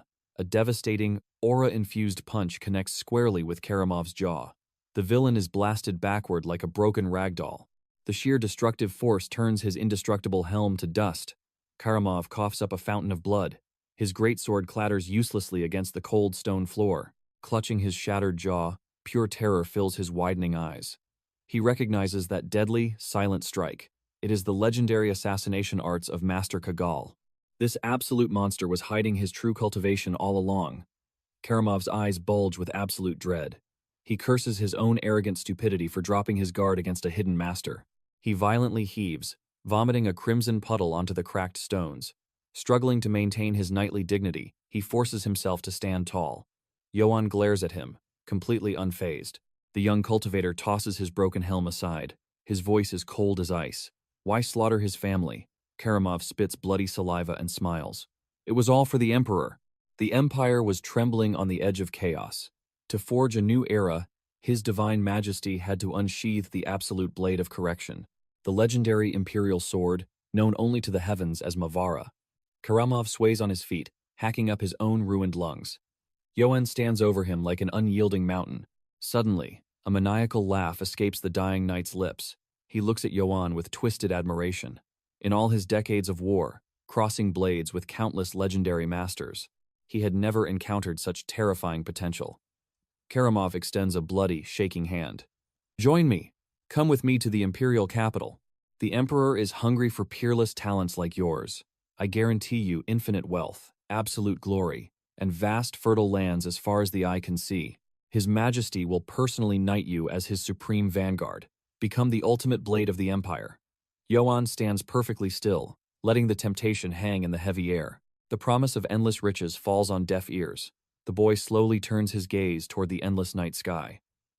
Once upon a time, that was exactly the destiny he coveted. But now, his heart is an absolute void.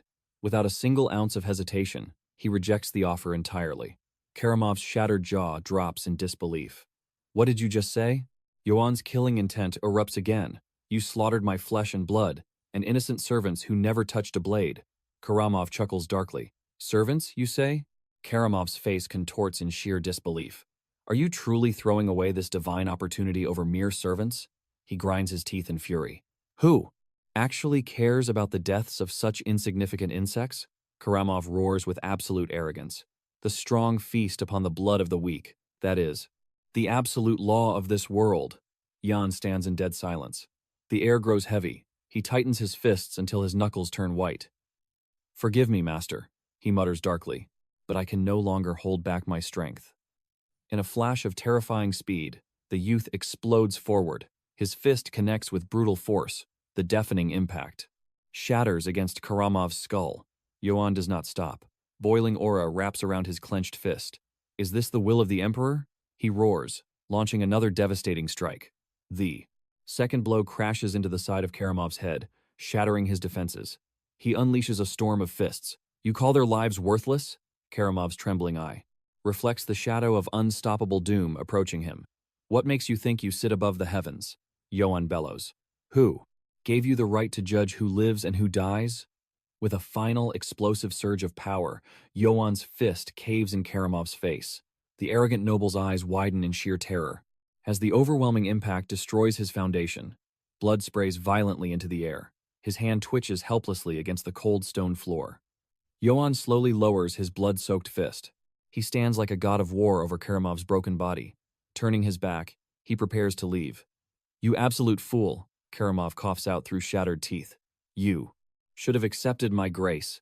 Now it is far too late. You have broken the Emperor's sword. From this day forward, you will know nothing but endless, agonizing suffering. Jan stares coldly as Karamov's last finger goes limp. His spiritual body dissolves into ash and fades away. Johan stares into the void, reflecting on his past. To survive in this brutal cultivation world, a world that normalizes slaughter, he had only cared about gold. But now, he clenches his fist with newly awakened resolve. His entire territory had been violently massacred. His family and neighbors were reduced to ashes in a ruthless fire, even if the heavens and the entire world become my sworn enemies. He walks calmly through the sea of corpses. He had only executed the judgment that fate demanded. I will never regret my actions today. No matter what the sects declare, this was his martial path now. In the distance, massive fortress gates groan open under the pitch-black night sky. A terrified guard scrambles to clear the path. Commander Jane and her elite retinue of elves march into the courtyard, their aura suffocating. She glares down at a heavily wounded soldier. I will ask you one final time. Is this report the absolute truth? Trembling, the soldier swears upon his soul that he speaks no lies, begging for her mercy. He stammers through the horrific memory. That monster. He breached our absolute defenses. He crushed every elite cultivator in his path. And then, with his bare hands, he tore off Sir Karamov's head. The soldier chokes on his own despair. That was the last moment Sir Karamov was seen alive. Jane slowly surveys the mutilated bodies on the ground. Her eyes narrow in suspicion. Then, where is the corpse? Her spiritual pressure bears down on him. How do you expect me to believe this impossible fairy tale? Without a single shred of proof? The broken man weeps, swearing he doesn't understand the vanished corpse, but he witnessed the slaughter with his own eyes. Suddenly, an elite elf lieutenant approaches. Master Jane, the ultimate pursuit formation has been assembled. Her eyes flash with killing intent. I am coming. Jane stalks across the blood-stained courtyard like a predator. She stands before her terrifying legion of troops. Hunt him down. Tear him apart if you must. Her voice echoes like thunder. The target is the traitor, Yoanites. Meanwhile, Johan blurs through the ancient forest as the blood-red sun finally sets. Jane's magical transmission echoes in the wind, condemning him as a disgrace to his noble bloodline, and the prime suspect in a lord's brutal murder. The young cultivator pushes his physical limits, sprinting through the treacherous woods with Philip's heavy body slung across his shoulders. Hunt him! Jane's roar shakes the territory. Cripple him if you have to, but drag his body back to me. Deep in the pitch-black forest, hostile auras suddenly surround Johan. An elite elf cultivator drops dead, his throat slashed by a blinding sword strike. Johan ruthlessly carves a path of blood through the ambush. Careful! The vanguard commander screams. His aura can slice straight through enchanted Donna steel. Do not engage him in single combat. Treat this monster like a dragon hunt. Jane immediately seals all territorial borders. Pursue him without rest until his spirit entirely shatters. Whispers of Karamov's unbelievable death spread panic among the ranks, but Jane's icy glare silences their fear. We will sever that bastard's head and present it to Her Majesty, she declares. As Johan runs, a painful memory flashes in his mind. A mortally wounded Philip, coughing up blood. Listen to me, kid, Philip had wheezed. Go straight to my stable. Take the strongest warhorse and ride like hell. He grabbed Johan's collar. You must survive this, no matter the cost. Driven by those final words, Johan drags himself and Philip's body to the hidden stable. His spiritual energy is completely drained. He thought his martial journey would end right here. Gasping for air, he glances nervously over his shoulder. Dissolving Karamov's corpse hadn't bought him enough time. The elite trackers were closing the distance far faster than he had calculated. With his mana depleted, he makes a grim choice. He will carry Philip's heavily armored corpse, using it as a literal shield against their magical arrows until he escapes their net. Forcing his battered legs to obey, he slowly stands. He pushes open the heavy, wooden stable doors. In the shadows, his eyes lock onto a magnificent beast. It was Gayan's legendary warhorse. Thank you, brother, Johan whispers to the empty air. He gently strokes the massive creature's mane. With your speed, old friend, I might actually survive the night. The proud beast stares into his soul, acknowledging his aura. In honor of his fallen mentor, Johan names the majestic creature, Philip. Suddenly, a sharp shout shatters the silence. I saw the reflection of enchanted Donna steel. An elf tracker signals his squad to swarm the perimeter. Tighten the net. The bastard is hiding right under our noses. Listen, hoofbeats. A guard yells in alarm. Boom! Johan bursts from the tree line like a thunderbolt, riding the massive warhorse. The ambushers freeze in absolute shock. He tightly grips Philip's armored corpse as he charges straight through their formation. It is the traitor, Yoanites, a soldier screams in panic. He is breaking through the blockade.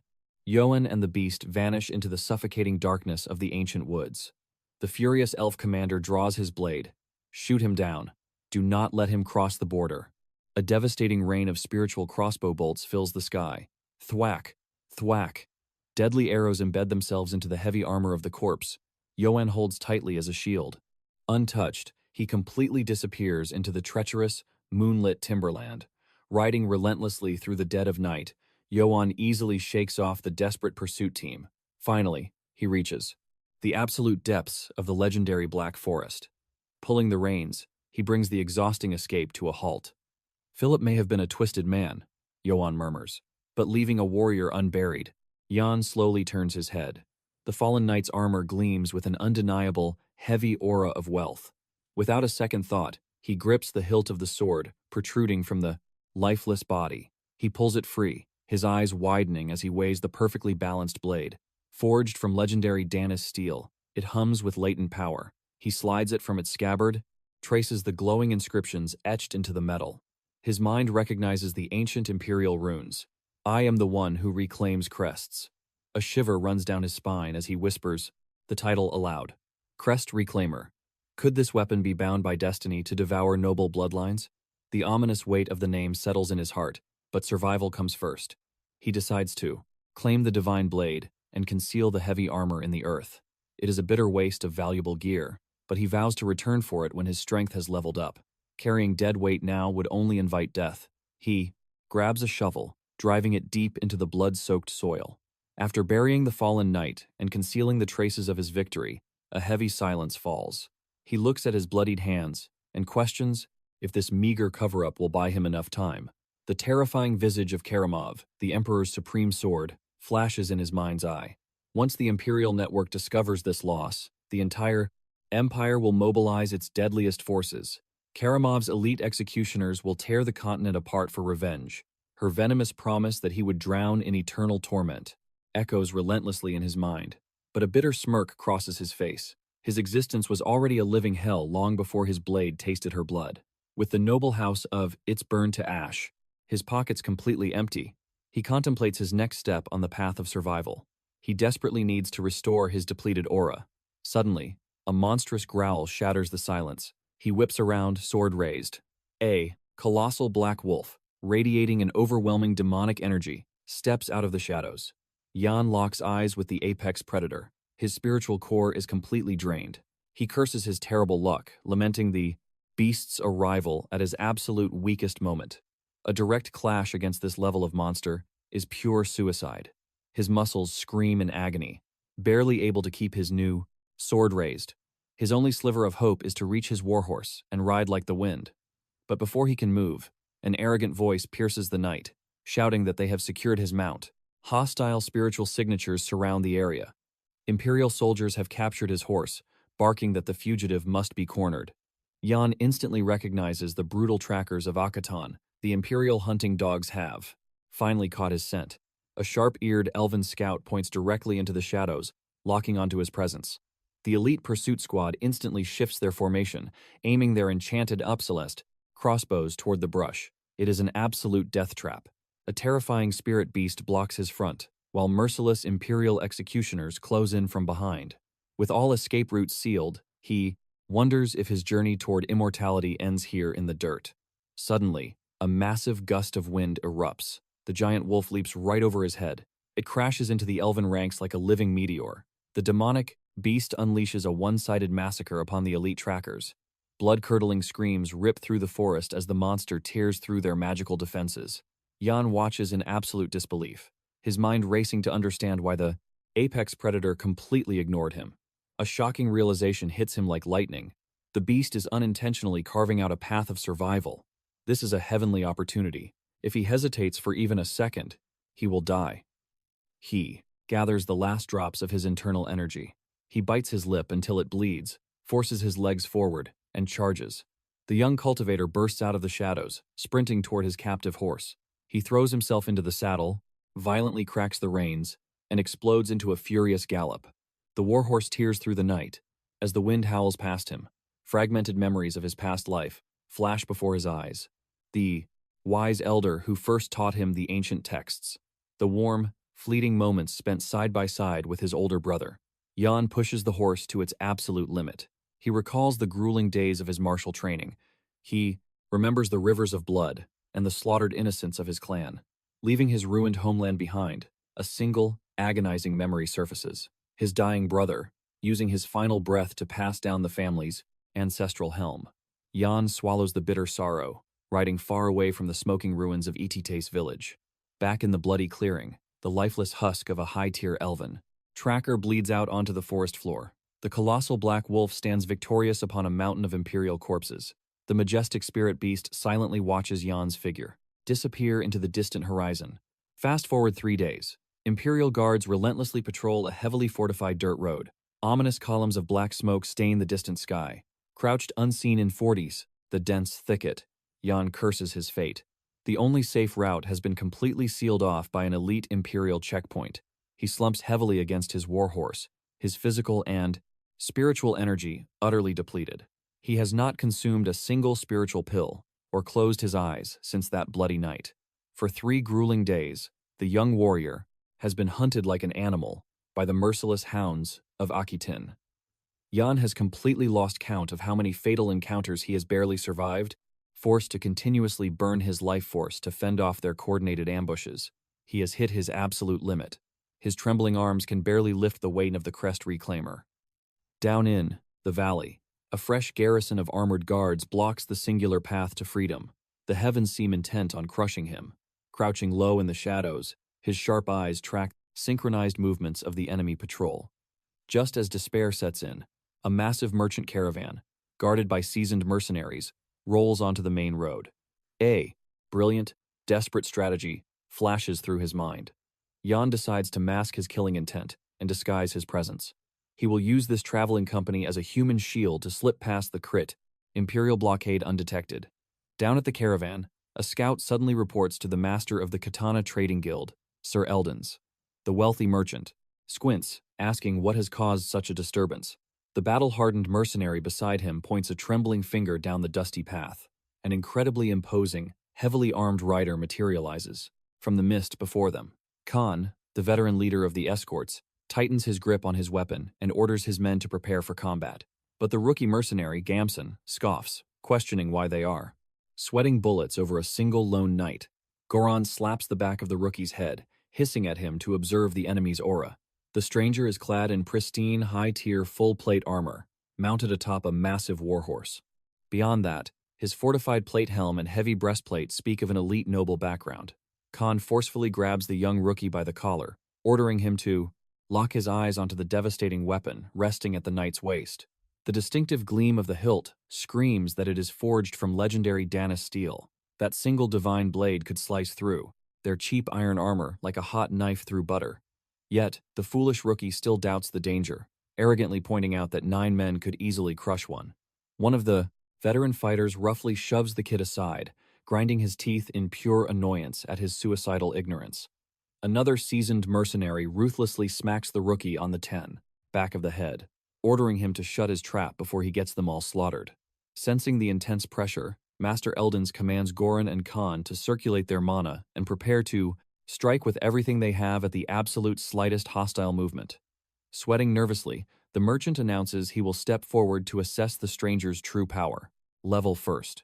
If negotiations fail, they are to unleash hell on his command.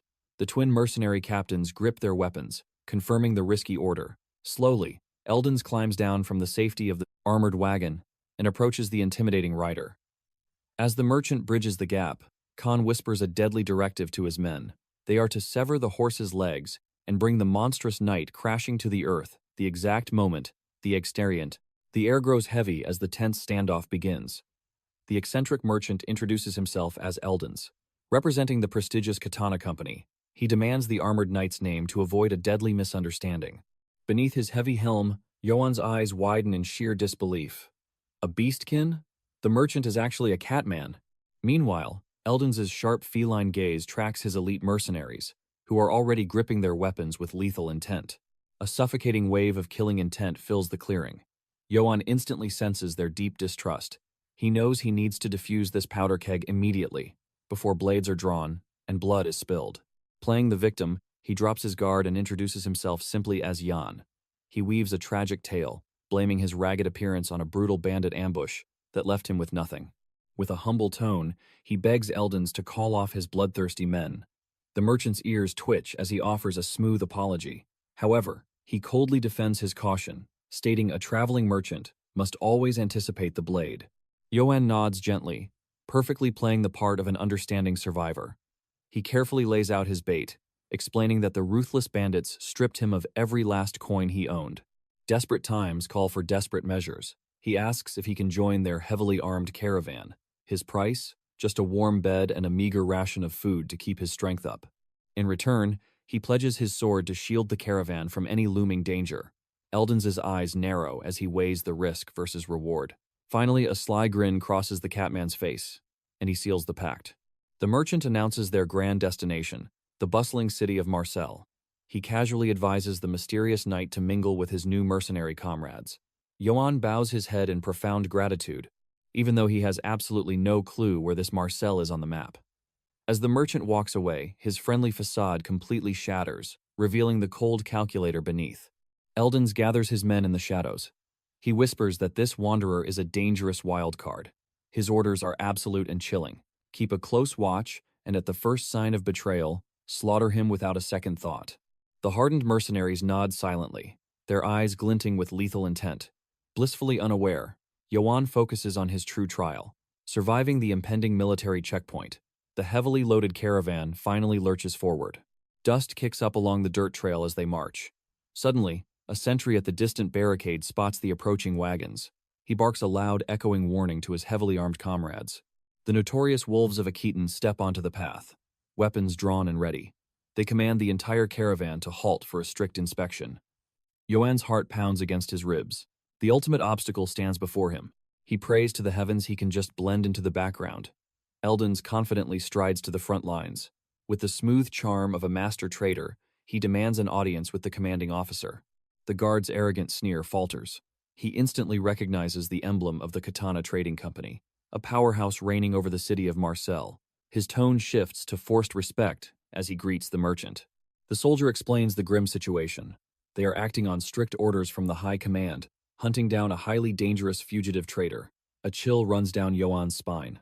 The terrible truth hits him like a warhammer. This entire blockade was built specifically to trap him. Tension spikes as a heavily armored soldier stomps directly toward him.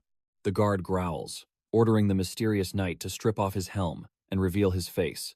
Yohan's mind races for survival. He stammers out a pathetic excuse about a contagious skin rot. The cruel guards erupt into mocking laughter. They brush off his lie and violently demand he expose his identity. The squad leader steps forward, his eyes narrowing with deep, piercing suspicion. Is this armored stranger hiding a dark secret? The air between them crackles with explosive energy. The two lock eyes in a deadly staring contest. Knowing his cover is blown, Yohan braces for an all-out bloodbath. His fingers silently wrap around the hilt of his sword.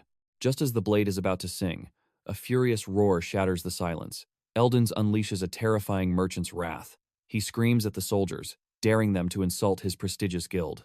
The Catman demands the captain's head on a platter. He aggressively pushes into the guard's personal space, threatening to rain political hellfire upon their ranks if they push him any further. If they delay his wagons for even one more second, he will personally deliver a crushing formal complaint, and he guarantees it will go straight to the top brass at the Marseille branch. The fierce bluff works flawlessly. Intimidated by the massive political backlash, the guard captain swallows his pride. He violently waves his hand, barking at his men to clear the barricades immediately. The foot soldiers grind their teeth, boiling with furious frustration at their commander's sudden cowardice. The squad leader shoots Yohan a lethal glare, muttering that the knight just used up all his luck. The creaking wagons roll past the heavily armed blockade. Yohan exhales a breath he didn't know he was holding. The disguised knight casts one final, cautious glance over his shoulder at the enemy lines. The defeated wolves can only watch in bitter silence as their prey slips away. Hours bleed by until dusk settles. The caravan finally makes camp, and the rough mercenaries huddle around a roaring fire to assign night watches. Inside his luxurious tent, Eldons carefully pores over a glowing magical scroll. He steps out into the cool night air and casually approaches his newly hired, mysterious bodyguard. Seeing the young man has no assigned duties yet, the merchant kindly waves him off to get some shut-eye. Grateful for the reprieve, Yohan offers a slight bow of thanks to a passing mercenary. A worn, dusty sleeping bag is carelessly tossed at his boots. Exhaustion finally catches up to the disguised knight. He collapses onto the hard earth, desperate to rest. Within seconds, the crackling campfire lulls him into a deep slumber. But the forest is far from empty. High above, a sinister silhouette watches the camp under the pale light of the full moon. Another shadowy assassin melts out from the dense, dark foliage. A deadly whisper cuts through the rustling leaves. The commander signals his hidden strike force. Their ruthless strategy? Encircle the camp from the high ground and slaughter every breathing soul in one devastating sweep. Completely oblivious to the creeping death, Johan plunges into a vivid dream. He is pulled back to his past life, remembering his days as Sergeant Kim Johan of the modern military. He relives the glory of a massive tactical war game. Against impossible odds, he masterfully executed a brilliant defense-in-depth formation, absolutely crushing a vastly superior enemy force. His tactical genius was the stuff of modern legends. He became an instant hero among his exhausted comrades. The battalion commander, Lieutenant Colonel Kim Ibok, personally pinned a shining medal to his chest and granted him a rare 5-day paradise leave. The young sergeant throws a razor-sharp salute to his superior. Deep down, his heart swells with immense pride. He truly believed he was born to rule the battlefield. But that grand illusion shattered quickly. The toxic military hierarchy and bone-crushing shifts drained his soul entirely. The absolute worst part? The insulting, rock-bottom paycheck that barely kept him alive. That miserable reality was the exact reason he chose to desert it all. The dream suddenly twists into a suffocating nightmare. Phantom hands grab him, violently dragging him back to the hellish base. Johan's eyes snap open. He bolts upright, his heart hammering against his ribs like a war drum. Cold sweat drenches his brow as he realizes it was merely a phantom memory. He sucks in a ragged breath, fighting to calm his racing pulse. That cursed military flashback completely ruined his rest, leaving his muscles screaming in agony. He shifts his gaze to the silent camp. The silver moonlight still bathes the area. But suddenly, a deadly whistling splits the air. A torrential rain of steel-tipped arrows plummets from the sky. Johan's combat instincts ignite in a microsecond. He braces for the lethal impact. His hand snaps out like a striking viper, snatching a deadly shaft mere inches from piercing his eyeball. His blood runs freezing cold. Did those relentless checkpoint dogs track him down? A blazing fury erupts within his chest. Annoyed at being discovered, he realizes he must act instantly. He leaps to his feet, deciding he needs to use the mercenaries to survive this. He channels his aura into a deafening roar, screaming a desperate warning to shatter the camp's silence and alert them to the ambush. Eldons and his hardened warriors are violently jolted from their sleep by the terrifying battle cry. But how did this happen? The timeline rewinds exactly 5 minutes before the bloody attack. Hidden in the brush, Kay was bitterly complaining to Gamson, complaining bitterly about why they were breaking their backs out here, while the mysterious new knight got to slack off. Khan shoots the rookie, a deadly glare, ordering the greenhorn to shut his mouth. He growls out a harsh truth, explaining you never hand guard duty over to a total stranger. It is a quick way to get your throat slit, in the dead of night, and wake up to missing supplies. He issues a grim warning to the boy. If he keeps flapping his jaws and acting recklessly, his lifespan in the mercenary business will be brutally short. Dismissing the kid, Khan turns back to his patrol route, but Gamson refuses to drop it, spitting that he joined this life to fight like a true warrior. He sneers with disgust, claiming that if he had known the legendary Goran mercenaries were nothing but spineless cowards, he never would have signed up. Hearing this blatant disrespect, Khan snaps back around. He steps into the rookie's personal space, demanding he repeat those exact words. The two men lock eyes, murderous tension thickening the dark forest air. But before fists can fly, a blood-curdling scream shatters the silence. Ambush. Without warning, a lethal rain of arrows descends from the canopy. Acting on pure veteran instinct, Khan tackles the foolish rookie to the dirt, sacrificing his own safety, to shield him from the deadly downpour. Once the storm of flying steel finally pauses, Khan cautiously raises his head. He barks an urgent order for Gamson to run and alert the main camp, but the so-called brave warrior completely panics, scrambling to his feet and bolting into the pitch-black woods like a frightened rabbit. Khan grinds his teeth as the coward fades into the shadows, right up until a familiar voice cuts through the chaos. Captain Goran sprints into view, breathing a heavy sigh of relief to see his man still breathing. Goran quickly confirms they are surrounded, prompting Khan to briefly mention the runaway rookie before shifting focus to their high-value target. What about Sir Eldon? The captain reports the wealthy merchant is currently trembling underneath the supply wagon, and that they must instantly brace for an all-out bloodbath. Suddenly, Yohan steps out from the shadows. With absolute calm, he commands the hardened veterans to fall back and form a tight defensive ring around the cargo. He logically states that breaking formation is suicide when the enemy's numbers and positions are hidden in the darkness. But Captain Goran scoffs at the strategy, staring down the young man and mocking his authority. Does this drifter suddenly think he pays their wages? Khan sneers, telling Johan they don't need tactical advice from a rookie. He sharply suggests the pretty boy should just focus on keeping his own head attached to his neck. Johan blinks, genuinely surprised by their sheer tactical incompetence. Ignoring the warning, Goran turns to his troops, his voice booming through the trees as he commands his men to raise their shields and prepare for a bloody clash. Unfazed, Johan strides up to the veterans, mentioning he has survived plenty of skirmishes like this. He simply requests a single piece of armor to join the front line.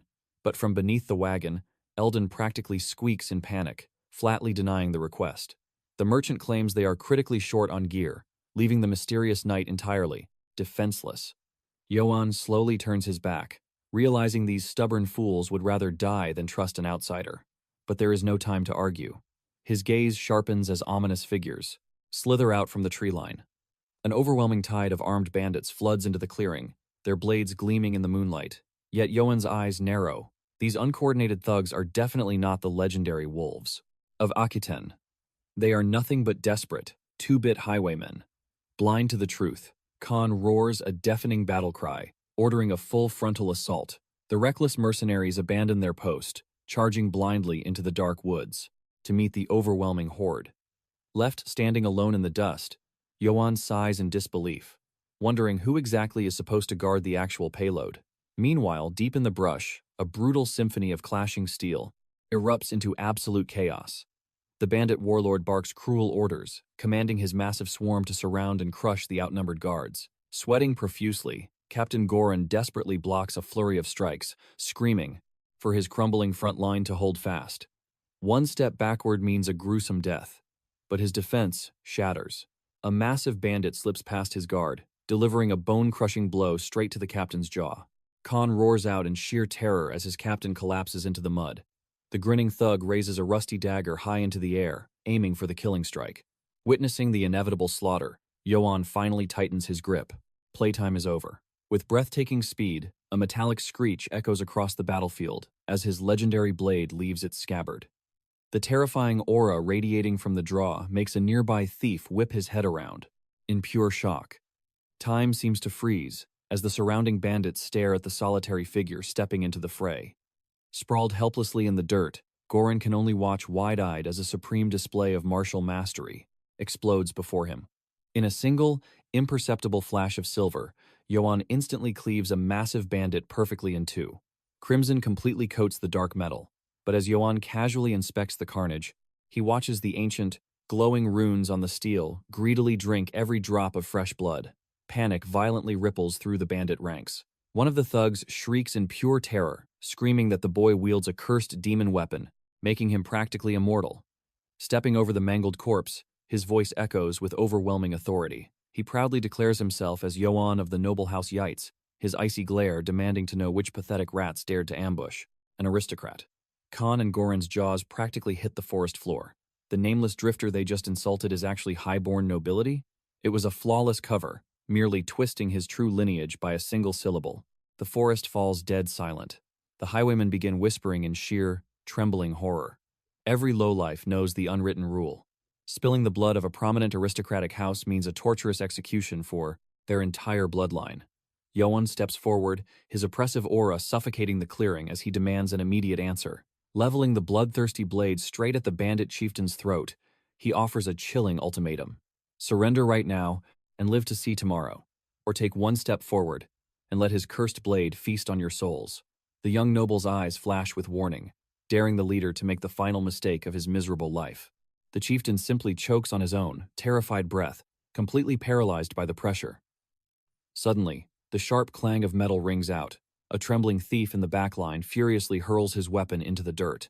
Like falling dominoes, the rest of the horde drops their rusty axes and daggers, falling to their knees in absolute defeat. Raising his hands toward the night sky, the broken leader whimpers out his unconditional surrender. With a satisfying click, Johan calmly returns the demonic blade to its sheath. Not missing a beat, he glances down at the stunned Captain Goran, coldly ordering him to bind every last survivor and granting full permission to slaughter. any dog foolish enough to twitch. As the mercenaries scramble to secure the prisoners, Goran nervously creeps up to Sir Eldon. His face is pale with dread, terrified that this hidden aristocrat is going to severely punish them for their blatant disrespect. They had treated him like worthless trash, assuming he was just another stray mutt with a shiny sword. But the sweaty merchant furiously wipes his brow, whispering that he will smooth things over. He desperately rationalizes that allowing the noble to travel with their caravan in the first place has to count for some measure of grace. Plastering on a pitiful, groveling smile, Eldon practically bows as he approaches the young lord. He smoothly praises Johan's breathtaking combat skills, showering him with gratitude for single-handedly saving his precious cargo from ruin and begging to know how he could possibly repay such a monumental debt. But Johan simply smiles, clapping a firm hand on the stunned merchant's shoulder. He brushes off the praise, stating that preserving human life is the only reward he requires. The greedy merchant's jaw drops, completely bewildered that this overpowered noble isn't demanding a mountain of gold coins. With the tension finally broken, the mysterious young lord turns to walk back to the campfire, but he pauses, glancing over his shoulder with a playful smirk, merely requesting that next time they actually let him borrow a damn shield. Eldon furiously nods his head, swearing on his life that the VIP will have the absolute finest armor in their entire inventory. With the pleasantries out of the way, Johan's gaze turns ice-cold once more. It was time to rip the truth out of these bandits. He gestures for the mercenaries to drag the captives forward, but Captain Goran respectfully steps in, pointing out that since his overwhelming authority has been revealed, a simple interrogation might not even be necessary. The tense atmosphere finally shattered. A burly mercenary roughly shoved the captured bandit leader forward. The defeated thief was forced onto the dirt, kneeling at Jan's feet. The young noble stepped closer, his gaze piercing. He demanded their true identities and motives. Trembling, the leader confessed. They were no ordinary thugs. They were the remnants of the fallen House Brits. Months ago, catastrophic disaster struck their peaceful lands. Falsely accused of high treason against the heavens, the Emperor unleashed his wrath upon them. The ones who slaughtered their families were none other than the ruthless imperial wolves. They fought back with their very life force, but survival became impossible the moment the noble executioner entered the bloodbath. Overhearing this, a seasoned mercenary nodded grimly. It had to be Karamov, the Emperor's most vicious hunting dog. The broken bandit leader bowed his head to the earth, begging for forgiveness for his unforgivable crimes. He revealed their tragic fate. Hunted by the Imperial army as traitors, and abandoned by the northern lords as cowards, they had nowhere left to run. He knew staining his hands with thievery was a sin, but starvation left them no choice. They only wanted to live. Jan narrowed his eyes, searching the man's soul for any hidden motives. The broken warrior shook his head fiercely. Their only target was the caravan's glittering wealth. Hearing this, Sir Eldon erupted in blazing fury. He roared that the merchant's path is paved with absolute trust. Jan quickly signaled a guard to hold the enraged beastman back. As he urged Sir Eldon to cool his inner fire, the young noble's mind raced. The charge of treason. It echoed Karamov's chilling words from the past. Everything suddenly clicked into place. The fog of deception lifted from his mind. The truth struck him like a physical blow. There was no grand rebellion. It was nothing but a bloody stage play. A brilliant, sickening excuse for the Emperor to butcher his rivals using Karamov's blade. Unfathomable rage boiled within Jan's meridians. He cursed the tyrant upon the throne, praying for his agonizing demise. Looking at the trembling men before him, a harsh realization dawned. These outlaws were mirrors of his own tragic fate, mere pawns crushed by absolute power. Yet, they had crossed the line into villainy. The young master hesitated, torn on delivering celestial judgment. Khan stepped heavily to his side. The veteran warrior offered to extract more secrets through blood and pain, but Jan raised a hand, shutting the brutal suggestion down.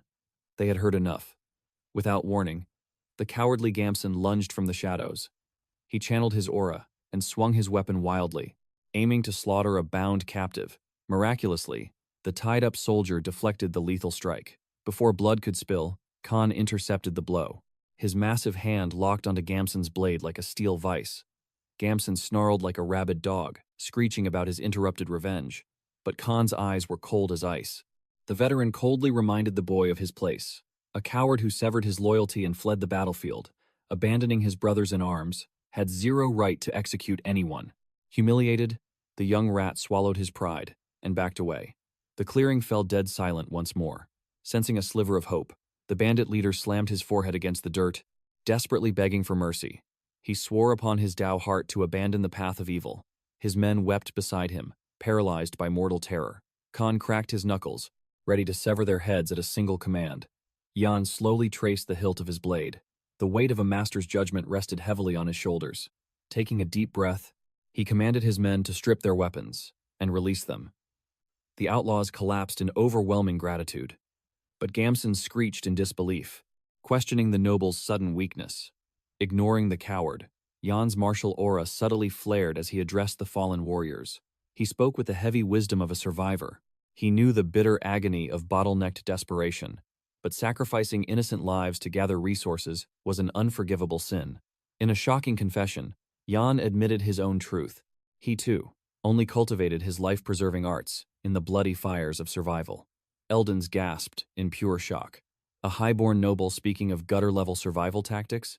Nearby, a mercenary chuckled, reminding everyone they only fought for glittering gold. Jan's voice echoed with commanding power. He ordered the fallen knights to reinvent themselves, to carve out a righteous path in this unforgiving world. Tears streaming down his face, the bandit leader swore eternal loyalty to his savior. Turning his back to them, Jan ordered his caravan to march. Lingering in this blood-stained territory would only invite death. But high above on a distant, jagged cliff, a terrifying presence awakened. A nightmare wrapped in shadows stalked their every move. The colossal beast stepped into the moonlight, a monstrous demonic wolf, its crimson eyes locked onto its prey. Exhausted from the chaos, the party finally sought refuge in the humble village of Rootspur. Before they could map their route to Marcel, word reached the village elder. The prestigious Sir Eldons of the Katana Trading Company had graced their lands. Adjusting his robes, the elder hurried toward the bustling courtyard to welcome the wealth-order merchant. Eldons threw his arms wide with a boisterous laugh. It had been months since their last encounter. The elder smiled warmly, asking if the treacherous roads had treated them kindly. The beast man sighed, recounting their deadly clash with the mountain bandits. He muttered a dangerous truth. The entire mortal realm was rotting, ever since the emperor lost his mind. The elder panicked. He frantically hushed the merchant, terrified that imperial spies might be listening.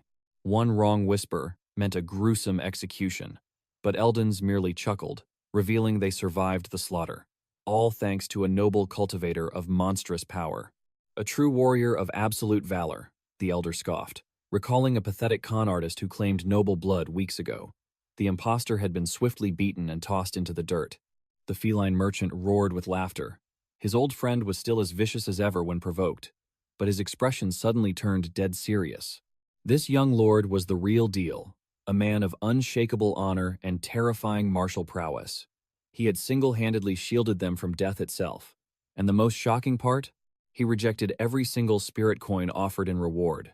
The elder's jaw dropped in sheer disbelief. A brilliant scheme formed in his mind. Having a legendary master guard their walls would guarantee absolute safety against the growing bandit threats. In an age of darkness, a righteous blade was worth more than gold. Desperate, he begged the caravan to linger and recover their core energy for a few weeks. Eldons politely declined the honeyed trap, but the elder shamelessly pushed, leaning heavily on their long-standing friendship. The merchant grinned, accusing the old fox of trying to poach his divine protector. The elder could only laugh guiltily. Scanning the bustling crowd, he eagerly asked to meet this magnificent hero. Meanwhile, the legendary noble was currently huddled in a dark corner, trembling from severe chi depletion and hunger. He looked exactly like a stray dog on the brink of starvation. Out on the dirt roads, Garan approaches the young master. He calls out to Sir Jan, breaking the silence. The battle-hardened mercenary extends a heavy cloth pouch, overflowing with silver looted from the fallen bandits.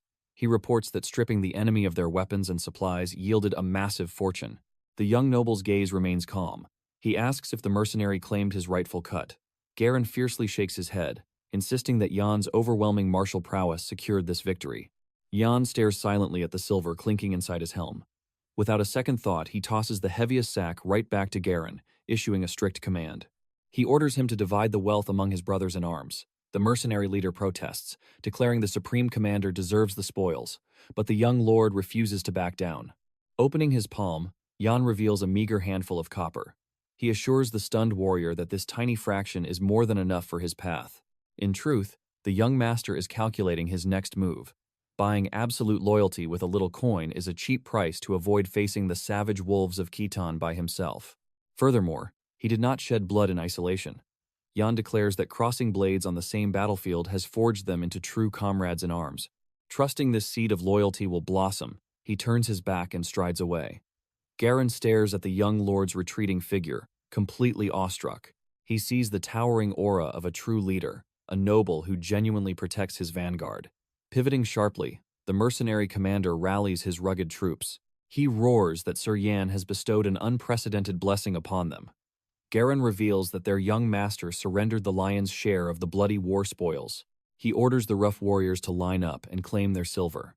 Gasps echo through the ranks, the mercenaries utterly paralyzed by this heaven-defying generosity. They trade wide-eyed stares, unable to comprehend a noble discarding his rightful treasure, but shock instantly combusts into blazing euphoria. The warriors erupt into a thunderous roar, chanting Yan's name until the very village foundations shake. Hours later, the young lord rests in an inn, his aura suppressed.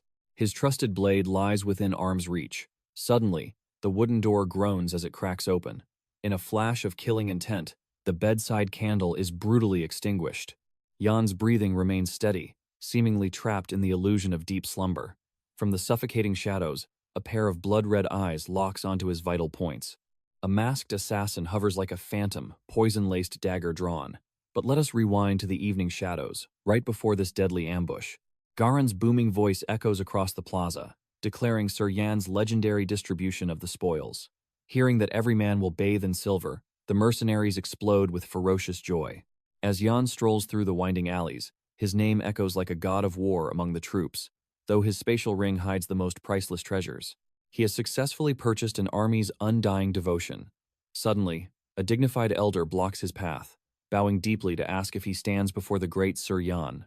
Yan narrows his eyes, questioning how this stranger pierced his identity. The elder smiles warmly, confirming he recognizes the esteemed noble traveling alongside Master Eldon's. The old man respectfully offers to guide him to the grandest pavilion in the city. He reveals that the colossal Katana Trading Guild has already covered every copper of his stay. This luxurious arrangement is simply Eldon's way of balancing his karmic debt. Sensing no hidden malice, Yan nods his head, allowing the humble servant to lead the way. Meanwhile, deep within the mercenary camp, a soldier demands to know why a single man was denied his share of the heavenly riches. A veteran spits on the ground, growling that the coward Gamson hid like a rat during the bloodbath. For defying the martial code, he receives nothing but disgrace. Overhearing his own humiliation, Gamson clenches his fists in the shadows. But then, a flicker of movement down the street captures his sinister gaze. Peering through the cracked wood, he spots the wealthy noble being escorted by the guild elder. A venomous, greedy plot instantly takes root in his twisted mind. Crossing the threshold of the premium inn, Yan finally drops his guard. He submerges his battered body into a steaming, medicinal bath. As the spiritual energy of the water soothes his meridians, his exhausted muscles melt. He never imagined a silk mattress and hot water could bring such heavenly bliss. Before embarking on this martial journey, he had vastly underestimated the brutal reality of a rogue cultivator wandering without a sect's protection.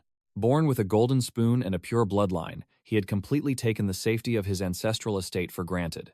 Everything shattered the day that psychotic emperor reduced his majestic territory to a sea of ashes. The demonic flames claimed the lives of countless innocent souls. Yet, against the will of the heavens, he survived. He knows he is blessed with a second chance, far luckier than the ghosts of his clan. Staring at the rising steam, he questions if rejecting Karamov's dark alliance was a fatal mistake. If he remains a lone wolf, the Emperor's elite hounds will inevitably rip him apart. To escape the shadow of the executioner's blade, he desperately needs a heaven-defying strategy. Suddenly, a brilliant revelation flashes across his mind. Those bloodthirsty mercenaries were utterly powerless before a simple merchant like Eldon's.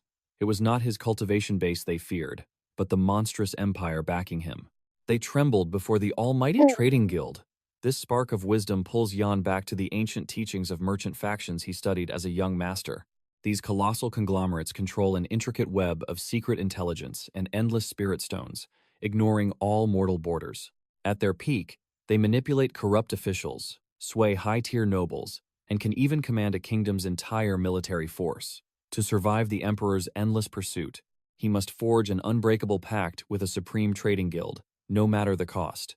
But pushing these heavy schemes aside, he chooses to replenish his physical energy with a royal feast and finally enter a meditative sleep.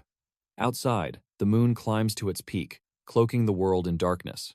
Jan lies perfectly still, his battle-scarred sword resting firmly in his grasp. With ghost-like silence, the heavy wooden door glides open. A shadow operative slides into the room. Gripping a poisoned blade, the Phantom extends a hand to neutralize the young master's weapon. But before his fingers even graze the steel, an overwhelming aura erupts. Jan's iron grip crushes the assassin's wrist like a vice. His eyes snap open, coldly demanding if these pathetic ambushes ever get exhausting. The masked killer freezes, completely paralyzed by the terrifying counterattack. Rising like a demon from the abyss, Jan tightens his grip, demanding to know if Karamov sent another useless pawn. The assassin thrashes wildly, screaming in pure terror. But with a mere flick of his wrist, Jan sends him crashing through the heavy wooden door. As his broken body hits the floorboards, an unseen force seizes his leg. Desperation consumes him as he claws at the hallway floor, begging the heavens for mercy, but his fate is already sealed. The foolish mortal finally realizes that his target was an absolute monster. 5 minutes before this slaughter, the innkeeper was completely oblivious, dead asleep at the front desk. In the shadows, 2 youths crept up the wooden stairs, masking their presence completely. Gamson whispers to Pra, swearing the mission is safe in their comrades' hands. He boasts that Volan, the absolute peak of human strength in their village, possesses lightning speed. Armed with a mask and a deadly blade, failure is impossible. At that exact moment, Pell, their beast-taming expert, executes his phase of the plan. He creeps toward a massive warhorse, carefully mounting the magnificent beast, whispering commands to keep its aura suppressed. Curiosity takes over as Pra questions if the noble's blade is truly worth the risk. Gamson scoffs, asking if his friend has ever witnessed a spiritual weapon cleave a man in half.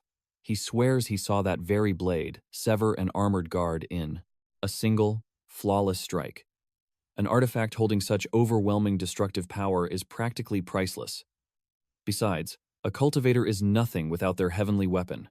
Suddenly, a chilling aura sweeps down the corridor.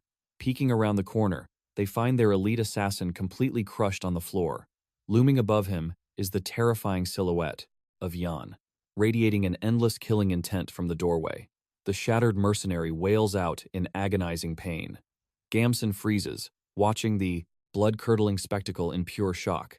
Trembling with fear, Pra grabs his shoulder, demanding to know what kind of monster they provoked. Without a second thought, Gamson orders him to run if he values his pitiful life. A suffocating pressure crushes their lungs as the absolute certainty of death wraps around their throats. Right on cue, the innkeeper stumbles into the hall, demanding to know the source of the chaos. Outside, in the dead of night, Pell anxiously holds the gra. Stolen beasts. Spotting his terrified comrades sprinting over, he smiles and says they took their sweet time. Panicking, Gamson roars at him to shut his mouth and prepare for an immediate retreat. He whips his head toward Pra, desperately asking where Volan went. With a voice shaking like a leaf, Pra stammers that their strongest fighter is already dead, or taking his final, miserable breaths. Gamson barks the order to mount up and ride for their lives. But Pra hesitates, agonizing, over their fallen brother. Pell stubbornly refuses to abandon a comrade, but Gamson warns that the monstrous noble will slaughter them all. Before another word is spoken, the inn's entire roof detonates into splinters. From the raining debris, Johan descends like a vengeful god, aura blazing.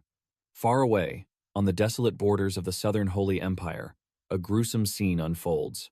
Hanging corpses swing wildly from a withered, ancient tree.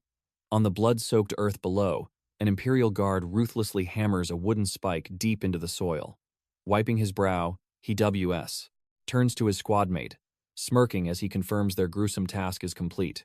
Without an ounce of pity, the ruthless duo hammers up a terrifying Imperial edict. It declares that these low-level mortals, along with their entire bloodlines, were executed for daring to touch a noble cultivator's treasure. The horrifying document carries the supreme spiritual seal of the Holy Empire's sovereign, Emperor Cardian Bizalurk. Looking at the rotting bodies, one guard mutters, wondering what divine artifact they could have possibly snatched to trigger such earth-shattering wrath. Laughing darkly, His partner reveals a twisted truth.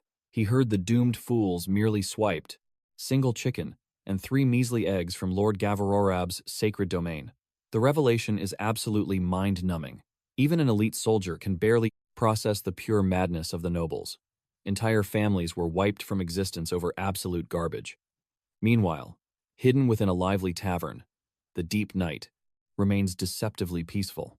Sitting in the VIP section, Master Eldons casually sips rare spiritual tea. His tranquility is shattered when a shadow guard appears, whispering grave news into his ear. He reports that Gamson's pathetic mercenary guild was caught red-handed, trying to plunder the divine artifacts of Sir Johan Yates. Upon hearing the name, Eldons violently launches out of his chair, his eyes wide with absolute horror. Mere moments later, he slumps back down in defeat. His grand scheme is in ruins, as he had desperately planned to recruit the supreme swordsman Johan as their escort to Marseille. Thinking quickly, Eldons issues a ruthless command. Gamson is to be hunted down immediately, and the entire merchant guild must sever all ties to the fools. The informant bows in absolute obedience. He silently marvels at the cold, calculating nature of a supreme merchant from the legendary Katana Company. Left alone in the shadows, Eldons forces his racing spiritual energy to stabilize. He refuses to panic, relying on the cunning mind that has survived 100 life or death crises before.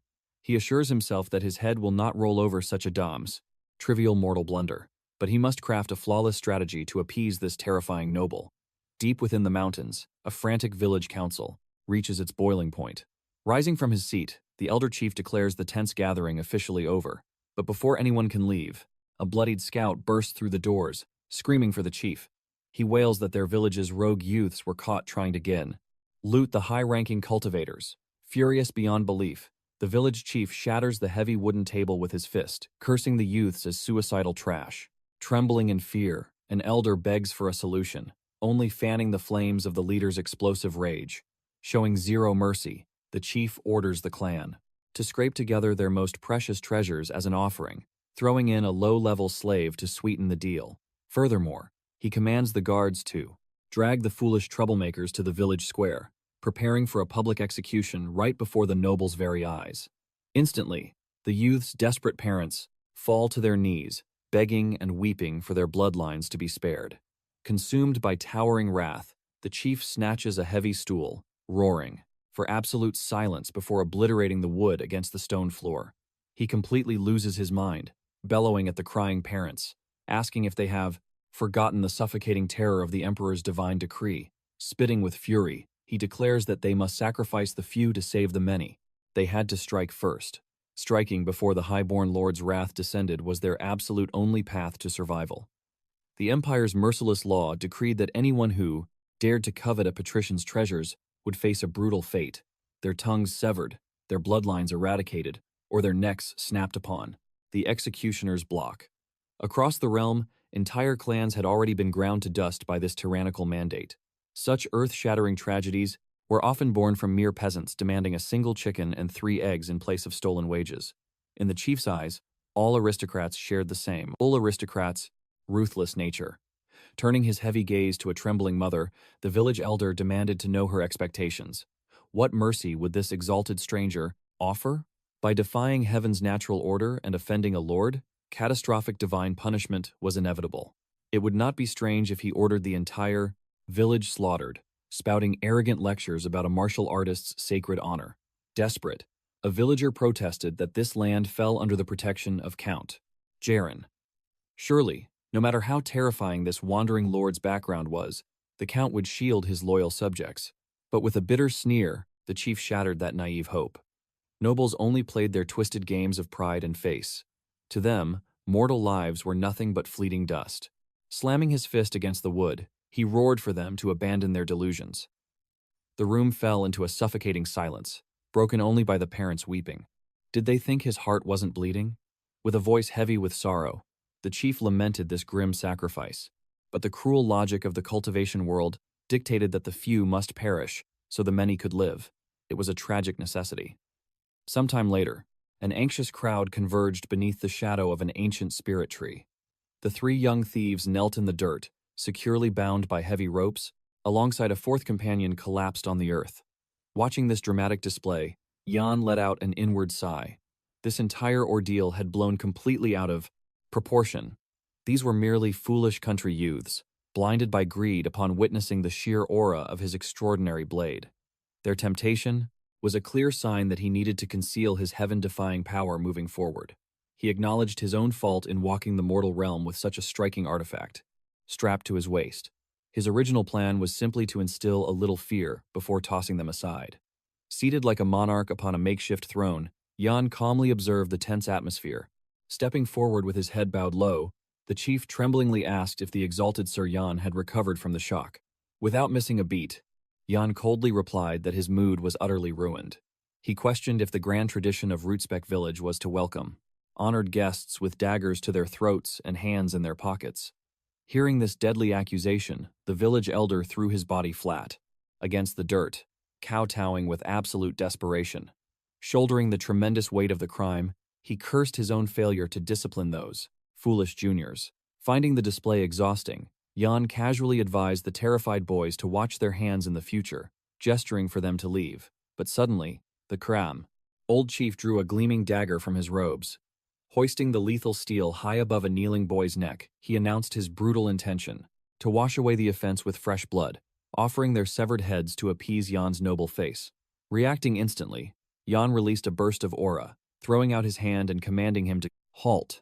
He made it crystal clear that unnecessary slaughter was never his goal. Yet, trapped by his fear of aristocratic wrath, the chief frantically insisted that any filth who tarnished Sir Jan's sacred honor must be erased from the earth. Driven by mad devotion, he defied the command and brought the blade plunging downward. The condemned boys, the Fordians. Mother let out a soul-shattering wail, hiding her face as she begged for her child's forgiveness in the next life. But the lethal strike was intercepted, frozen mid-air by an overwhelming force. With eyes like glacial ice, Jan demanded to know if his words were mere wind to the old man's ears. The chief and the terrified peasants slowly lifted their trembling eyes to Jan. A suffocating, deathly silence blanketed the gathering. Rising to his full height, Jan questioned if a demonic plague of madness had infected their minds. Why shed blood over such a meaningless transgression? With an unyielding tone, he declared that if a debt must be settled, it should be paid in cold, hard coin. The revolutionary concept left the villagers completely paralyzed, staring at Jan as if he were an alien god. Sensing his practical solution had shattered their feudal reality, he cleared his throat and projected his voice across the square. He demanded to know since when a fragile ego held more value than a breathing human life. Waving his hand dismissively, he ordered the ropes cut and commanded the crowd to disperse. The bloodthirsty dagger slipped from the chief's trembling grip, embedding itself harmlessly in the dirt. Completely overwhelmed by such magnanimous grace, the elder dropped to his knees, tears streaming down his face at Sir Jan's legendary benevolence. Sobbing uncontrollably, the young thief's parents sprinted forward to embrace their son, praising the heavens for his survival. The veteran chief's mind was reeling, unable to process that a master cultivator with such boundless mercy actually walked the mortal plane, proving the rumors were absolutely true. Trembling with profound respect, the captive mercenaries bowed at a perfect 90-degree angle, swearing blood oaths to never forget Sir Jan's divine grace. Even the cynical Gamson offered his deepest respects, confessing his supreme foolishness in doubting the master's virtue and admitting he was blinded by a lesser man's deception. As the binding arrays were unfastened from the remaining youths, a bystander whispered in awe. Had it been any other aura-wielding aristocrat, their corpses would already be rotting in the sun. But at that precise second, the commander of the mercenary squad stepped ominously toward Gamson. Eager for freedom, Gamson impatiently demanded his release, bitterly cursing his dark fate forever aligning with such a pathetic faction. Without warning, the commander's iron grip locked around Gamson's jaw. Panic flooded the young mercenary's eyes as he stuttered out a confused plea. With a voice devoid of all human warmth, the commander whispered for him to simply accept his fate, promising that relaxing his spiritual core would make the transition painless. Before anyone could blink, a manifestation of pure, lethal intent materialized from the shadows behind Gamson. Sensing the abrupt shift in killing aura, Jan whipped his head around, his eyes widening in pure shock. A sickening thud echoed as Gamson's lifeless corpse crashed to the earth, mercilessly slaughtered before his own brothers in arms. Witnessing this grotesque betrayal, Jan's aura flared wildly. He shot to his feet, demanding to know what demonic madness had possessed them. Unfazed by the terrifying pressure, the mercenary commander prepared to justify, defending his actions with unwavering resolve. He declares that, under imperial decree, he simply purged a dog who dared covet a noble's wealth. Jan's aura flares as he retorts, making it clear his warnings were never empty bluffs. He had hoped to avoid bathing his blade in their blood. Around them, the seasoned mercenaries and Eldons watch with bated breath, the tension thick enough to cut. Looking directly at Jan, the leader stands tall, explaining that even swords for hire live by a strict martial code. He states that Gamson's pathetic cowardice dragged their pride through the mud and nearly got the entire company killed. Striking him down was the only way to uphold their unbreakable laws.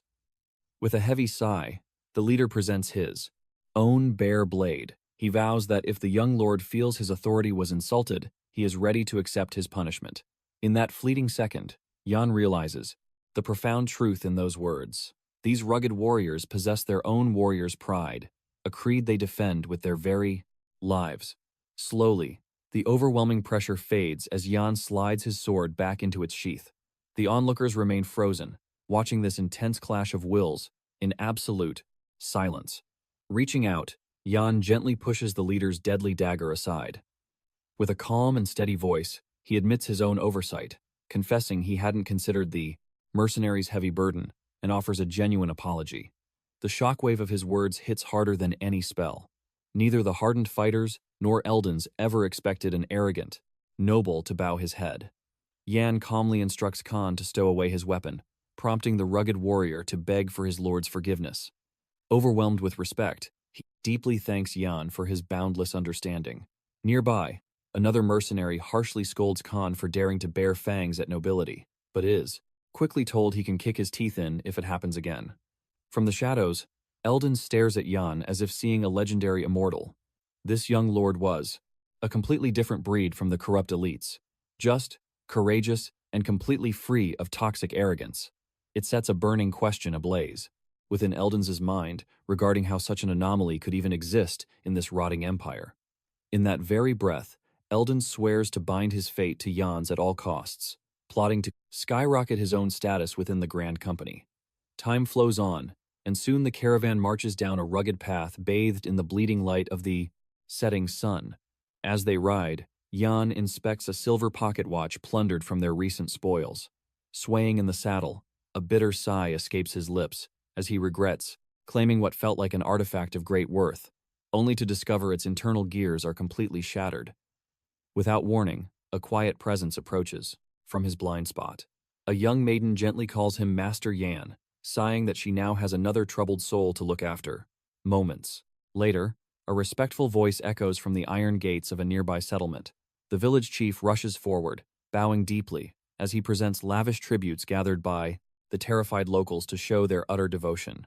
Within the sparkling loot, Jan spots another pristine watch, genuinely stunned that they managed to unearth a treasure so exquisite. But that isn't all. The chief practically shoves a frail slave toward him, boasting that the boy possesses an encyclopedic knowledge of geography and could be highly useful for his cultivation journey. Jan's eyes narrow. He had never witnessed a human soul crushed into such a pathetic, bruised state, and ignoring this dying youth would surely mean abandoning him to the grip of death.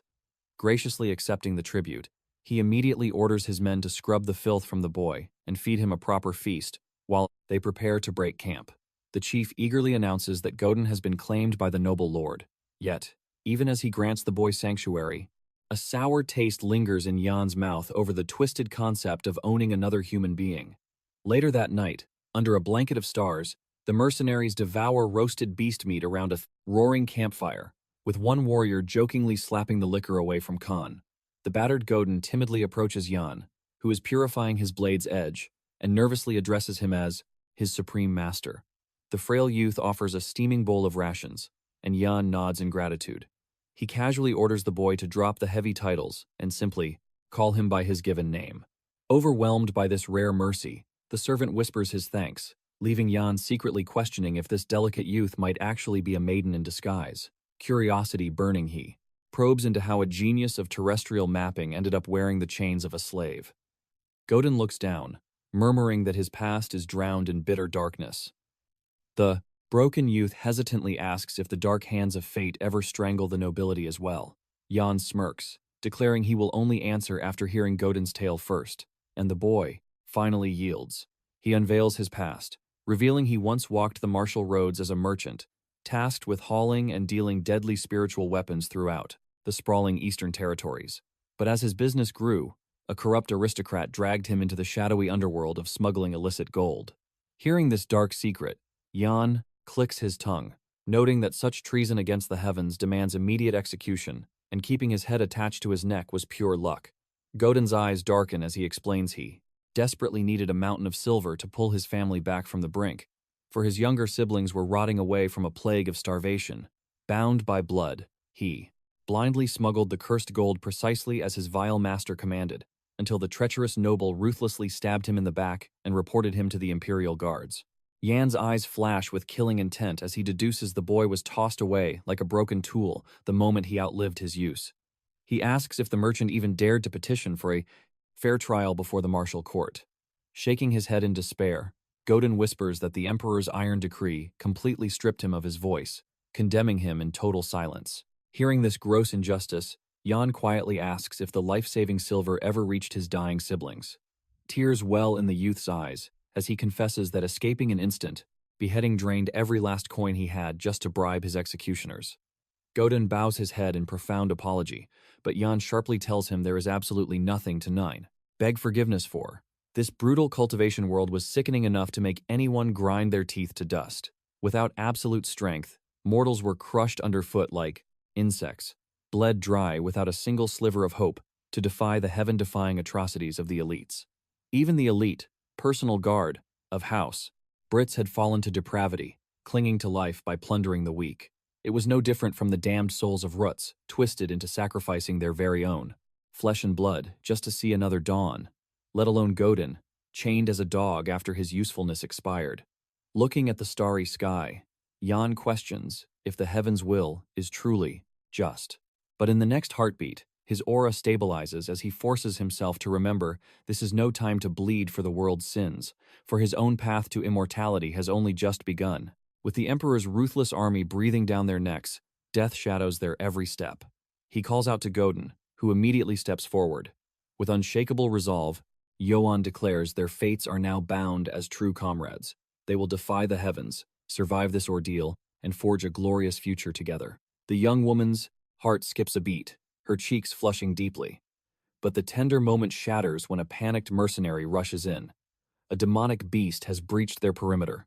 Johan rises to his feet, letting out a heavy sigh over his absolute lack of rest. Wasting no time, he demands the creature's exact location. With a trembling finger, the scout points into the abyss, and the squad immediately mobilizes. Godin lingers for a second, silently repeating Johan's vow of camaraderie like a sacred mantra. Arriving at the front line, Johan questions the vanguard. Is the beast within striking distance? The trembling guards admit the pitch-black night obscures their vision, but a terrifying presence is undoubtedly lurking within the suffocating shadows. Without hesitation, Johan boldly steps out from the heavy foliage. The terrified mercenaries desperately hiss at him to take cover. Unfazed, he casually brushes off their panic, assuring them there is no danger. He then commands the entire squad to sheathe their blades. The seasoned fighters are left, utterly paralyzed by confusion. Declaring he will handle the scouting himself, Johan turns his back and strides directly into the ominous woods.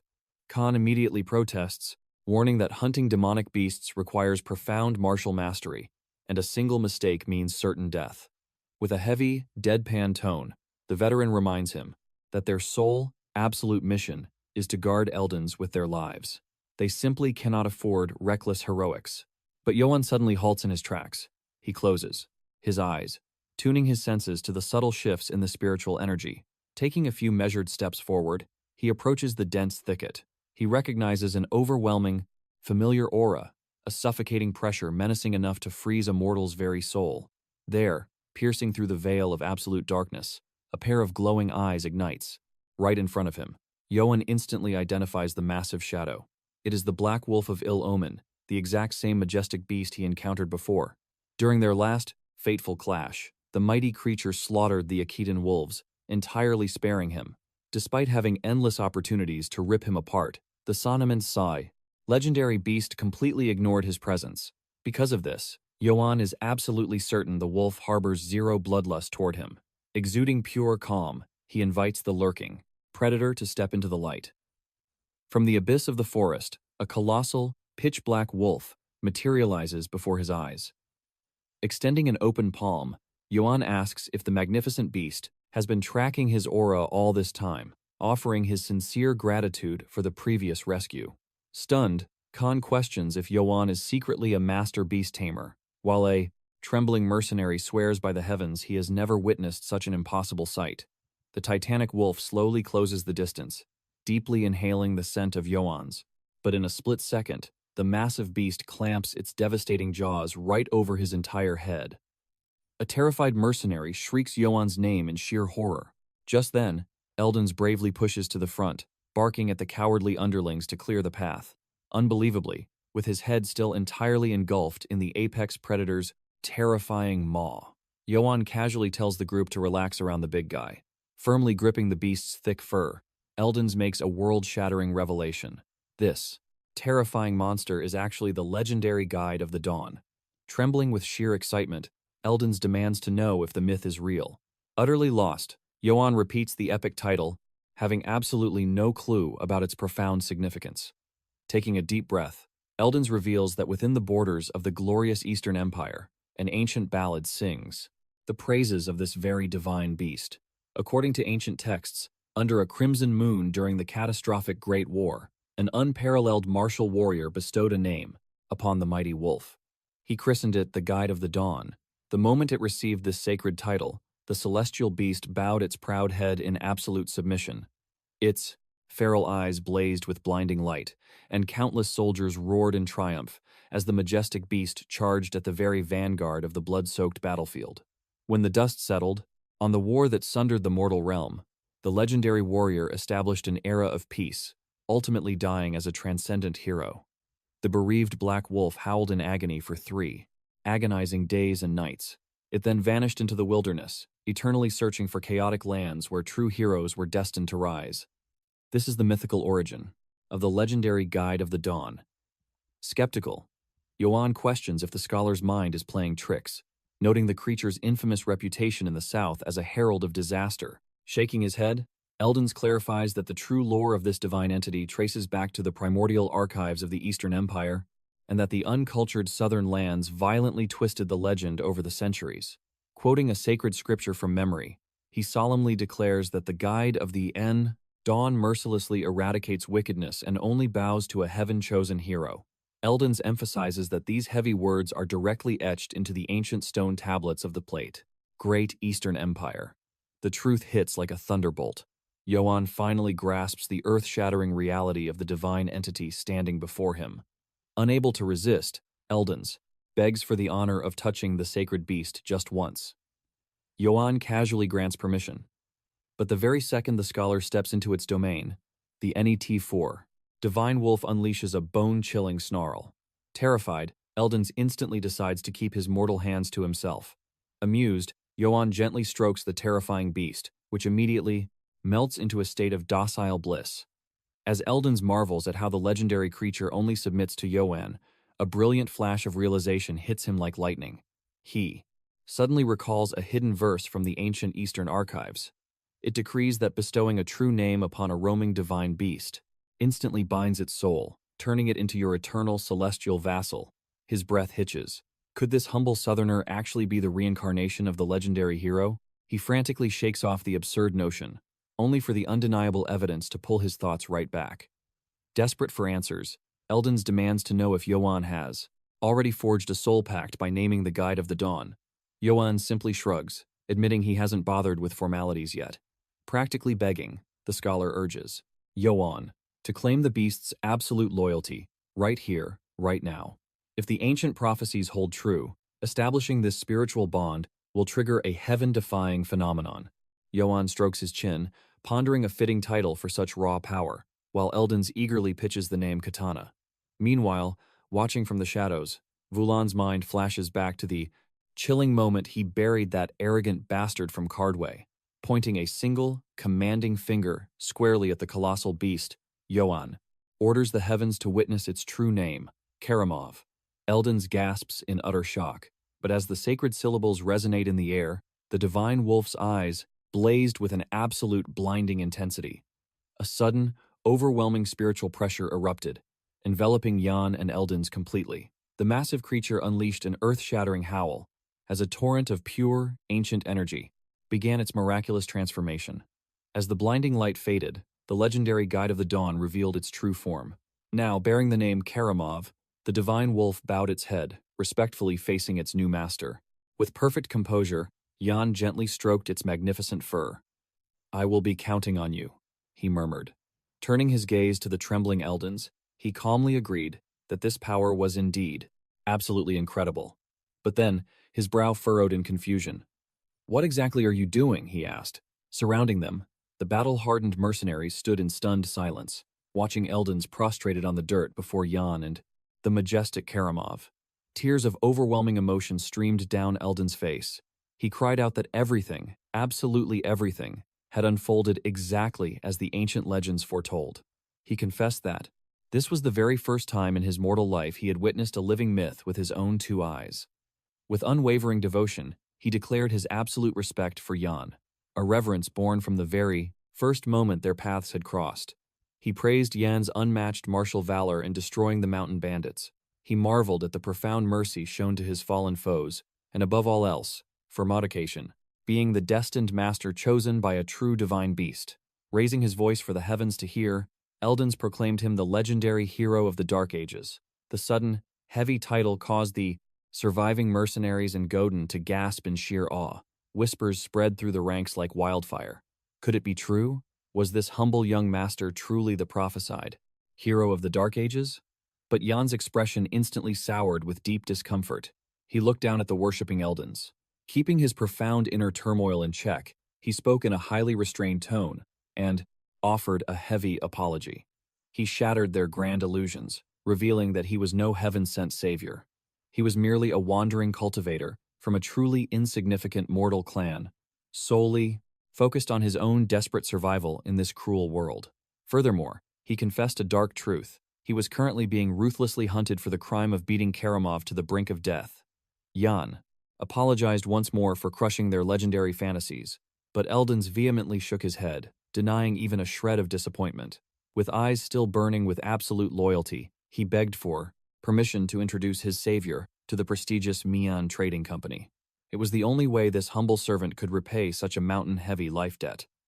Hearing this name, Jan's memories flickered. He recalled hearing that Eldon's ultimate destination was the city of Marseille. Having never encountered this name in his past life, Jan curiously asked about the nature of this place. Eldons eagerly explained that Marseille was a legendary sanctuary of free trade. More importantly, it was one of the incredibly rare domains where the Emperor's iron grasp could not reach. This crucial piece of intelligence instantly ignited a spark of intense interest within Jan's eyes. Seeing a golden opportunity, he firmly accepted the offer. He humbly stated that he simply could not ignore such profound kindness. As Eldons bowed his head in silent, immense gratitude, Jan's mind began racing with strategic calculations. If the tyrannical emperor truly held no power there, he might actually forge a peaceful new destiny as an ordinary, mortal merchant. While Eldons hummed a cheerful, triumphant tune, Jan prayed to the heavens that these ridiculous rumors would die here. The last thing he needed was the martial world, believing he was some heaven-defying hero. Falling into deep, silent reflection, he pondered the heavy weight of that title, Hero of the Dark Ages. A bitter smile crossed his face. How nice it would be if his soul was truly made of such righteous material. Yet, reality was a harsh master. He knew deep in his bones that, both in his tragic past life and this current reincarnation, he was nothing but a wandering soul, desperately clawing his way through the abyss just to survive another day. Suddenly, a chilling memory flashed through his mind, an overwhelmingly imposing figure from his past, coldly decreeing his absolute doom. A voice commanding that, from that second onward, he would be plunged into an eternal hell of suffering. Jan's knuckles turned white as he fiercely clenched his fists. He silently admitted that his previous life had been a river of endless blood and tears. But this time, this second chance was completely different. Now, he would carve out his own heaven-defying path, taking it one steady step at a time, guided solely by his own unbreakable will. With renewed resolve, the caravan finally set off, heading straight toward the glittering sanctuary of wealthy merchants. As the towering gates of Marseille came into view, Godin breathed a sigh of pure nostalgia, marveling that he never thought he would return to this sacred, bustling paradise. Strolling through the vibrant, chaotic marketplace, Jan casually suggested they gather some essential supplies. But without warning, Karamov shot forward like a bolt of lightning, darting far ahead of the plane. "Startled group," Jan urgently called out to the divine beast. Before he could stop him, a mortal street vendor leaned over. Oblivious to its terrifying true nature, she cooed at the cute little puppy, offering the legendary creature a simple meat treat. Watching this utterly bizarre scene unfold, Jan had a sudden realization. To the eyes of these ordinary mortals, the ferocious Karamov appeared as nothing more than an adorable, harmless hound. Just one day prior, before stepping foot into the sanctuary of Marseille, the group had set up camp in the dense, spiritual forest. It was there that Jan had locked eyes with the towering Karamov, sternly calling out his true name. He had calmly explained the harsh reality. A demonic beast radiating such monstrous aura would trigger absolute chaos within the city walls. He ordered the great wolf to remain hidden in the wilderness, but in Down, a shocking response to his master's command, Karamov's massive body began to shimmer with profound spiritual light. Jan's eyes widened in intense fascination, watching closely as the titanic creature seamlessly condensed its supreme aura, taking on a bizarrely compact form. Taken completely off guard, Jan gasped. Had the giant wolf truly shrunk its physical vessel? Was this size-altering technique yet another heaven-defying trait of a divine beast? Before he could analyze it, Godin had already lunged forward without a single ounce of fear. He scooped up the deadly predator in a tight hug, squealing loudly about how absolutely adorable it was. Seeing this ridiculous display, Jan logically concluded that in this highly deceptive state, sneaking a divine beast through the city gates would be child's play. Snapping back to the present moment, a small crowd of mortals had already gathered, eagerly, gossiping about the bizarre yet captivating little puppy. They murmured in awe, wondering if this was some rare, exotic treasure beast from a distant empire. Flushing with deep embarrassment, Godin quickly stepped in, frantically, apologizing for the little terror's complete lack of mortal etiquette. But Jan's gaze sharpened, sensing hidden dangers. "We must move, and move quickly," he whispered strictly. The shadows of their pursuers were still lurking close behind. Moments later, Godin eagerly called out to his young master. He confidently offered to manage all their cumbersome gear, provided they invest in a high-grade spatial pouch or a sturdy merchant's pack. Tapping his chest proudly, he reminded Jan that he was once a highly skilled artifact and equipment merchant. Reaching into his robes, he revealed a meager fortune of exactly 4 silver coins. With a nervous gulp, he asked his master if this pitiful sum could truly secure the vital supplies they required. But then, Godin's eyes flashed with pure merchant's greed. He isolated just one single silver coin. Puffing his chest out with absolute arrogance, he confidently swore to procure everything on their master list, using nothing but that solitary silver piece. Jan immediately scoffed, telling his companion to temper his wild delusions. With a raised eyebrow, he questioned what kind of miraculous transaction could possibly be forged with such a pathetic amount of mortal currency. Yet, a few incense sticks of time later, both Jan and Godin stood heavily armored and fully equipped. Jan stared in absolute dumbfounded shock, struggling to comprehend how all these treasures were secured. With a single, measly silver coin, they had successfully acquired a high-tier tactical pouch for Jan's combat needs, and a massive, reinforced supply rig for Godin. Their mobility and inventory capacity had just multiplied tenfold. Unleashing an absolutely terrifying gift of the silver tongue, Godin had somehow scammed a local trader, pawning off a completely shattered battle helmet for an outrageously high ransom. He even managed to swindle a heavy iron mace, completely free of charge. After purchasing essential alchemy vinegar, premium maintenance oils for their spiritual weapons, and an entire mountain of base supplies, they miraculously received a handful of copper change in return. Defying all known laws of the merchant path, they had somehow cultivated a larger fortune than they had originally started with. Witnessing this terrifying display of haggling mastery, a profound realization hit Jan. If a mere shattered helmet could fetch such an astronomical price, the high-grade artifacts he buried for Karamov must be worth a king's ransom. a hidden treasure trove just waiting to be claimed. He swore to himself. Should his path ever lead him back to these lands, he would unearth that buried fortune. Observing the scene, Jan couldn't help but smile. Godin moved with the practiced grace of a true merchant, his eyes practically glowing as he handled the goods. As he meticulously organized their new spatial inventory, the young man softly confessed his longing for this life.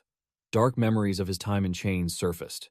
Days suffocated by the heavy chains of despair, constantly living under the cold shadow of death. But the heavens shifted the moment he met Jan. Now he felt as though his soul had returned to the golden days of his merchant life. Overcome with gratitude, Godin bowed his head. He swore a solemn vow, declaring that even without the slave seal, he would have willingly tied his fate to Jan's journey. Warmth bloomed in the cultivator's chest. With a gentle nod, Jan told him he would be relying on his expertise for the trials ahead. An enthusiastic agreement instantly echoed back, full of newfound life. With their bond strengthened, the duo ventured into the bustling heart of Marseille City. For Jan, a man forged in the cruel fires of endless hardship, this mortal realm offered an intoxicating taste of peace, a simple happiness that had always slipped through his fingers. Instead of surviving on dried rations that tasted like tough leather, the roasted spiritual meats of Marseille City practically melted on his tongue. Gone were the days of washing in freezing, muddy streams, with blood and grime clinging to his skin. Here, within the city walls, he could cleanse his meridians in steaming baths at any hour. Out in the perilous wilderness, he never knew the comfort of a safe haven. Sleeping on damp, freezing stone had battered his mortal shell. But here in Marseille, he rested beneath luxurious, woven silk. Bathed in this unaccustomed comfort, Jan felt a rare desire to lay down his sword and put down roots in this vibrant sanctuary, a foolish dream of a peaceful mortal life. But the heavens care little for the desires of men. By the next dawn, the city plaza was a sea of chaotic energy. Strolling through the market, Jan let his guard down, marveling at the luxury of simply walking without looking over his shoulder. However, a cultivator's instincts are rarely wrong. A sudden, chilling disturbance in the ambient aura spiked. Danger was looming. Spotting a dense crowd of anxious mortals, he suspected a rogue sect or bandit faction was wreaking havoc. His fears were confirmed when a terrified villager spoke up. Vicious thugs had kidnapped a local girl and plundered an entire merchant caravan. Jan casually chewed his meat skewer, his sharp ears capturing every whisper of the wind. The surrounding crowd trembled with fear, knowing that peace was nothing but an illusion with wolves at the gates. Godin's expression darkened, whispering to Jan that the city's spiritual energy had turned foul and tense. Just steps away, a violent disturbance erupted. A heavily armed mercenary had a poor vendor cornered, aggressively demanding free food by flaunting his martial status. Roaring like a starved beast, he claimed he hadn't eaten in 4 entire days. But this was no ordinary thug. He was a straggler from the infamous Akaton wolves, the very same tracking unit that had lost their way hunting Jan. As the brute turned around, his tirade died in his throat. Time froze. Across the bustling market, predator and prey locked eyes. Recognition struck like a lightning bolt. Spitting a venomous curse, the wolf unleashed his killing intent and lunged. Jan's heart plummeted. The hounds had tracked him, all the way to his sanctuary. The situation had escalated from bad to absolutely catastrophic. If he unleashed his aura here, his cover would be blown to pieces. The madman launched himself into the air, blade descending with fatal force. But before the steel could bite flesh, an overwhelming force crashed into the scene. A majestic rider appeared like a phantom, striking the attacker down in a single breath. The wolf collapsed in a pathetic heap, utterly vanquished. Gazing down with absolute authority, the mysterious savior scoffed at the declining state of the city's defenses. Trash like this shouldn't be roaming the streets. Turning his piercing gaze toward Jan, he addressed him as a fellow wanderer of the martial path, checking for injuries. Masking his true strength, Jan bowed his head in humble gratitude. The powerful cultivator offered a faint, knowing smile, advising the young man to keep his guard up in these treacherous times. With a flick of the reins, he vanished down the cobblestone path. But the spectacle was far from over. A massive shockwave of martial energy swept through the plaza. An entire army of elite mercenaries had assembled in perfect, terrifying formation. Captain Brazil, the towering leader of the Oakwood mercenaries, projected his voice with raw aura. He made a thunderous vow to the trembling citizens. His 500 elite warriors would slaughter the rogue bandits and cleanse the region with blood and steel. Godin watched with wide-eyed reverence. Playing the fool, Jan casually asked if this faction possessed any real renown. Godin gasped, revealing that the Oakwood unit stood at the very pinnacle of the Empire's mortal forces. It clicked instantly. The city lord had spent a mountain of gold summoning these titans to exterminate the bandit threat once and for all. Jan remained eerily silent, absorbing the shifting tides of power around him. Inside, his mind was racing like a tempest. If that captain hadn't intervened, he would have been forced to reveal his martial arts. One slip of his true power, and the Empire's bloodhounds would descend upon him like a plague. The haunting curse of his past. The ominous prophecy that his path would be paved with endless suffering echoed fiercely in his soul. Drawing a slow, steady breath, he forcibly stabilized his chaotic chi. He was still a hunted man walking on a razor's edge. To survive this deadly game of chess, he absolutely needed the protective shadow of a supreme trading faction, an organization so monumentally powerful that even the Emperor's imperial decrees held no sway over them. By a stroke of heavenly fortune, Elder Eldon saw great potential in him. This favor had unlocked the golden gates to the Mason Trading Guild, but a terrifying question lingered in the back of his mind. What if his cursed identity was dragged into the light before his foundation was fully set? The cold truth was undeniable. If the guild learned he was an enemy of the throne, they would cast him out immediately. He would be completely defenseless against the heavenly tribulation awaiting him. If the mask slips before he secures Katana's absolute loyalty, his journey to immortality ends in ash and blood. His objective was crystal clear. Yan clenched his fists, determination burning in his eyes. He had to reach the Katana Trading Company and secure the absolute protection of the Empire, at least until he earned their unwavering trust. His true identity had to remain in the shadows. Suddenly, a clear female voice called out to him. She asked if it was truly him.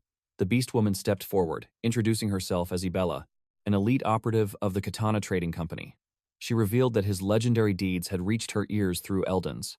Because of this, she deeply desired to forge a powerful alliance with him and his noble house. With a respectful bow, Ibella invited him to accompany her to the company headquarters, that is, if the young master wasn't too occupied. They soon arrived at the Grand Marcel branch. Just outside the towering gates, his companion God tried to grab Karamov's paw, only to get fiercely bitten by the spiritual beast. Meanwhile, Jan waited alone inside a breathtakingly luxurious VIP room. He had finally infiltrated the sanctuary. This was his golden opportunity to rewrite his entire destiny. Right at that moment, a striking woman approached from the shadows. She asked if he was the esteemed Mr. Johan, mentioning that Eldons had spoken highly of his strength. Turning around, Johan watched her rise with absolute elegance to formally introduce herself. She was none other than Yohan, the highest authority of the Katana Trading Company's Marcel branch. Returning the profound gesture of respect, Johan proudly declared his origins. He announced he was from the noble house of Yoanites. She smiled, expressing her deepest honor at this fateful meeting. She then invited him to discuss matters over a warm cup of tea, and he gracefully accepted. A steaming cup of dark liquid was placed before him. It was a priceless treasure imported from the distant Mediterranean region. She elegantly hoped the exquisite brew suited his refined taste. Jan offered his gratitude, though he instantly recognized the rich aroma of coffee. Curious, he asked, if this unique tea was brewed from roasted fruit seeds. Jan's eyes widened, deeply impressed by his incredible perception. With the pleasantries out of the way, she suggested, they finally talk business. Jan boldly stated she already knew exactly why he had come. Caught completely off guard, Jan nearly spilled his precious drink. His heart raced. Had they already discovered the Emperor's deadly bounty on his head? Catching his momentary panic, Jan softly smiled, and quickly clarified her profound words. The true reason, she claimed, was the blazing fire of ambition roaring within Johan's heart. Confusion washed over him. What did she mean by such a heavy statement? Jan gently explained that Eldons had shared tales of his supreme martial virtue, how he fiercely protected the weak, yet showed unimaginable mercy to his defeated foes. Now, he had stepped into Marcel, a territory overflowing with ruthless bandits. To her, his arrival signaled a divine ambition to cleanse the city with his own two hands. Hearing this grand vision, Jan simply nodded, accepting her perception. Let her believe what she wanted. Jan declared that such ambition was never a sin. Rather, it was the ultimate virtue of true conquerors. Furthermore, she added that the company possessed immense wealth, and they absolutely loved funding the rise of worthy prodigies. Johan's mind raced. This was the fateful encounter he had been praying for. If he desired, Yohan promised an exclusive introduction to the mighty governor of Marseille. He understood that the governor ruled the city like an absolute monarch. With both the political shield of the city and the company's endless resources, he would be completely untouchable. He had to accept this heavenly alliance. With this backing, not even the emperor's deadly assassins would dare strike him. Bowing his head in gratitude, Yohan asked the ultimate question. What exactly was the price for the Katana Trading Company's divine sponsorship? Yohan explained the limitless perks. He would gain absolute VIP access to their entire empire, from luxurious restaurants to elite safe houses and high-end entertainment. But then, the atmosphere grew terrifyingly heavy. She raised a single finger. There was exactly one unbreakable condition. He had to pledge his blade and fight under the company's supreme banner. Whenever they called, his martial prowess must answer without hesitation. Yohan narrowed his eyes, asking if this meant slaughtering the local bandit clans. But Yohan shook her head. She clarified that the elite Oakwood mercenaries had already been dispatched to wipe out that trash. No, they had a far darker mission waiting just for him. A heavy silence filled the room. What terrifying trial were they asking him to undertake? Yohan's voice turned ice cold. She revealed that rebel merchant factions were rising up, furiously protesting the company's absolute monopoly over the markets. Her command was ruthlessly simple. Annihilate the leaders of these opposing districts, erase them from existence, and slaughter their innocent children to pull the weeds out by the roots. Her piercing gaze locked onto his soul. Would he accept this blood-soaked pact? Yohan sat completely frozen, the sheer cruelty of the proposal weighing heavily on his martial conscience. Outside, a blood-red sun dipped below the horizon of the Marseille branch. Sometime later, the grand doors opened, and Yohan stepped out into the twilight. His companion god waved cheerfully, eager to hear of their newfound fortune. In response, Yohan just stared blankly into the endless sky. God anxiously called out his name. Then, the tension shattered. Yohan pumped his fists and roared with pure excitement, shouting that they were going to suck some sweet honey. Completely baffled, God blinked in confusion, repeating the absurd phrase, "Suck some honey?" An hour earlier, inside that suffocatingly tense VIP room, Yohan's aura flared as he flatly rejected her demonic proposal. He argued that, in a massive trading hub like Marseille, whoever controls the wealth will naturally breed resentment. It was the basic law of the heavens. His voice echoed with righteous fury. Instead of negotiating like true merchants, she expected him to butcher his way through the problem, sparing not even the children. The way of the sword was meant to protect, not to murder the innocent. He would never stain his soul with such a vile act. Standing tall, he suggested they wipe this dishonorable conversation from their memories completely. The two of them stared at each other in deathly silence, two fierce wills clashing in the air. Then, her icy mask suddenly melted into a warm smile. Yohan softly announced that he had passed the test. Yohan was utterly stunned. Bowing gracefully, with a knowing smile she reveals the bitter truth. The entire ordeal was merely a trial to test his worthiness for their sacred backing. Yohan narrows his eyes, questioning if their infamous market monopoly was nothing but an illusion. The manager quickly clears the air. She insists the company's absolute control is a myth, and they are actually deeply revered among the elite merchant alliances. She desperately wants to lock in their lucrative agreement, but clarifies that he will not be dragged to the blood-soaked front lines immediately. She reveals that the elite Oakwood forces have already marched out to slaughter the bandit scum. Until the dust settles, he is free to cultivate his strength and bask in the luxuries of their mighty sponsorship. Extending an elegant hand, she formally invites him to join their powerful ranks. Without a second thought, Yohan eagerly accepts the pact. Their hands clash, sealing a contract forged by destiny itself. And Yohan voices his absolute desire for a mutually glorious and profitable alliance. Stepping back into the bustling streets, Godin tilts his head in utter confusion, asking what the bizarre phrase "suck some honey" actually means. With a mischievous smirk, Yohan explains it is modern slang for bleeding the Katana Trading Company dry on lavish extravagances.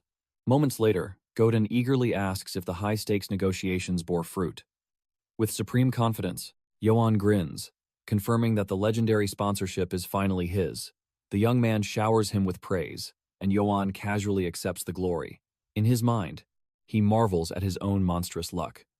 Securing a supreme backer, the moment he stepped foot in Marseille was a flawless victory. Sure, the bandit rats were still scurrying about in the shadows causing chaos, but the elite mercenaries would surely crush them soon. The peaceful, wealthy life he had chased across lifetimes no longer felt like a distant dream. It was time to lower his guard and indulge in true relaxation, but fate is rarely so kind. As they stroll down the avenue, a blood-curdling scream shatters the tranquil air. A frantic crowd swarms around mangled corpses tossed carelessly onto the cobblestones. Johan's breath catches. Why were slaughtered bodies displayed in the very heart of the city? Suddenly, Godin calls out his name. Goran rushes forward, his face pale with dread, warning that the terrifying enemy has breached their walls. Johan demands to know what kind of nightmare is unfolding. Goran's voice trembles as he delivers the horrifying truth. The bandits have evolved into bloodthirsty monsters, butchering innocent merchant families to strike sheer terror into the city's core. One of the mangled, blood-soaked corpses lies utterly lifeless on the cold stone of the central square. Staring at the gruesome aftermath, Johan realizes the deadly game is far from over. Amidst the chaotic mob, a furious Argesio citizen screams for justice, blaming the incompetent lords of Marseille for the endless bloodshed. Another wildly theorizes that the emperor himself is pulling the bandits' strings from the shadows. Though mocked as sheer lunacy, the dangerous spark of rebellion ignites. The plaza descends into a jest. Total madness, with loyalists defending the throne, while rebels hurl venomous accusations. The deafening roar of panic echoes from every direction as Johan watches the fragile peace crumble to dust. Facing this catastrophic scene, he sees the illusion of safety in Marseille being brutally ripped apart by the unseen enemy. He clenches his fists, wondering where the hell the elite mercenaries are hiding. Meanwhile, in her grand office, Ibala bursts through the doors. Her face is drained of color as she brings apocalyptic news to manager Ion. Already burdened by the grim discovery in the plaza, Ion aggressively demands to know what the mighty Oakwood mercenaries are doing. Ibala swallows hard, sheer terror choking her words before she can speak. She drops a devastating bombshell. They have completely lost all contact with the entire mercenary army. Ion's blood runs ice cold. She demands to know the meaning behind this absolute catastrophe. Trembling, Ibella reveals that the liaison officer's mutilated corpse was discovered near the dark forest just 24 hours ago. It was a truly horrifying sight. Ion's mind races in sheer disbelief.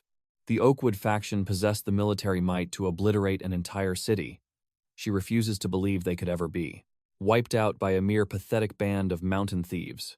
Consumed by mounting dread, she violently slams her fist against the heavy mahogany desk and screams for Ibella, who flinches but responds promptly to her master's wrath. The manager barks an urgent command. Bring forth Swedga, the great mage of the Eiffel River. They needed his divine prophecies to uncover if their forces were truly annihilated. Under the silver glow of the moonlight, the ancient Eiffel River continues its eternal flow. Swedga plunges his bare hand into the round, mystical waters, his eyes glowing as the universe's secrets unlock before him. He whispers into the void, warning Katana that she is gravely mistaken. Searching for the lost mercenaries will change absolutely nothing. The threads of destiny have revealed the ultimate truth. Johan, the legendary rogue who slaughtered the Emperor's hound and vanished into the night, is now hiding right in the palm of Marseille City. A sinister smirk curls on the ancient mage's lips. The heavens are cruel, and things will certainly not unfold as that arrogant bastard planned.